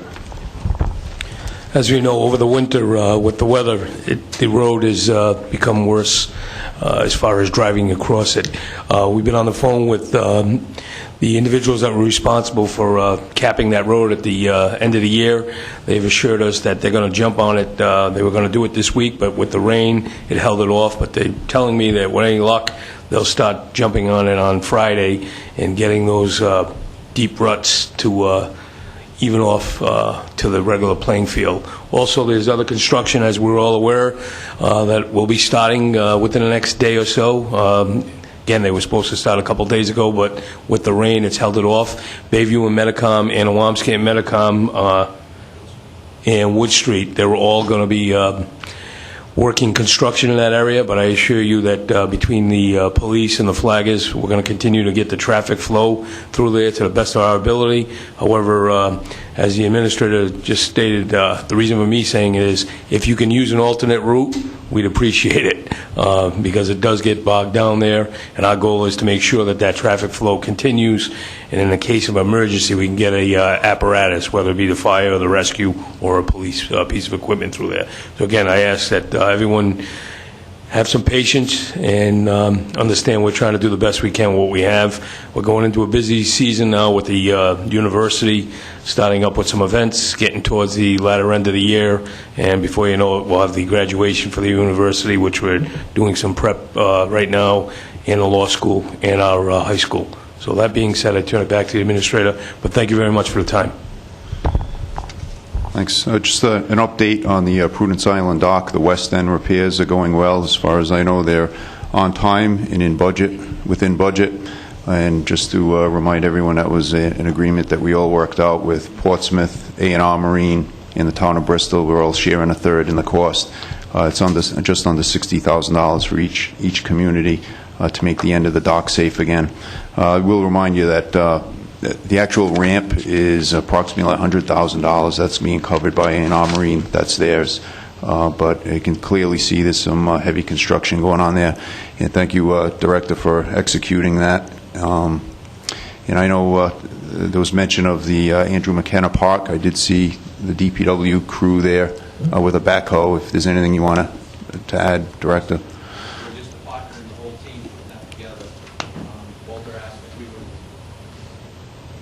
We're just a partner in the whole team that's trying to make that happen. Between the Scouts, Walter's crew, and our guys going over and cleaning up after the fact. There's more work to be done, but we have a deadline, and we aim to meet it. And the last thing I'll say is we've been working daily on a lot of planning and a lot of projects that are in the works, and we're really stressing infrastructure and building repairs. I think we like to see Bristol, not that it isn't ship-shape in a Bristol fashion, but I think we're going to make sure it stays that way and even improves. Thank you and good night.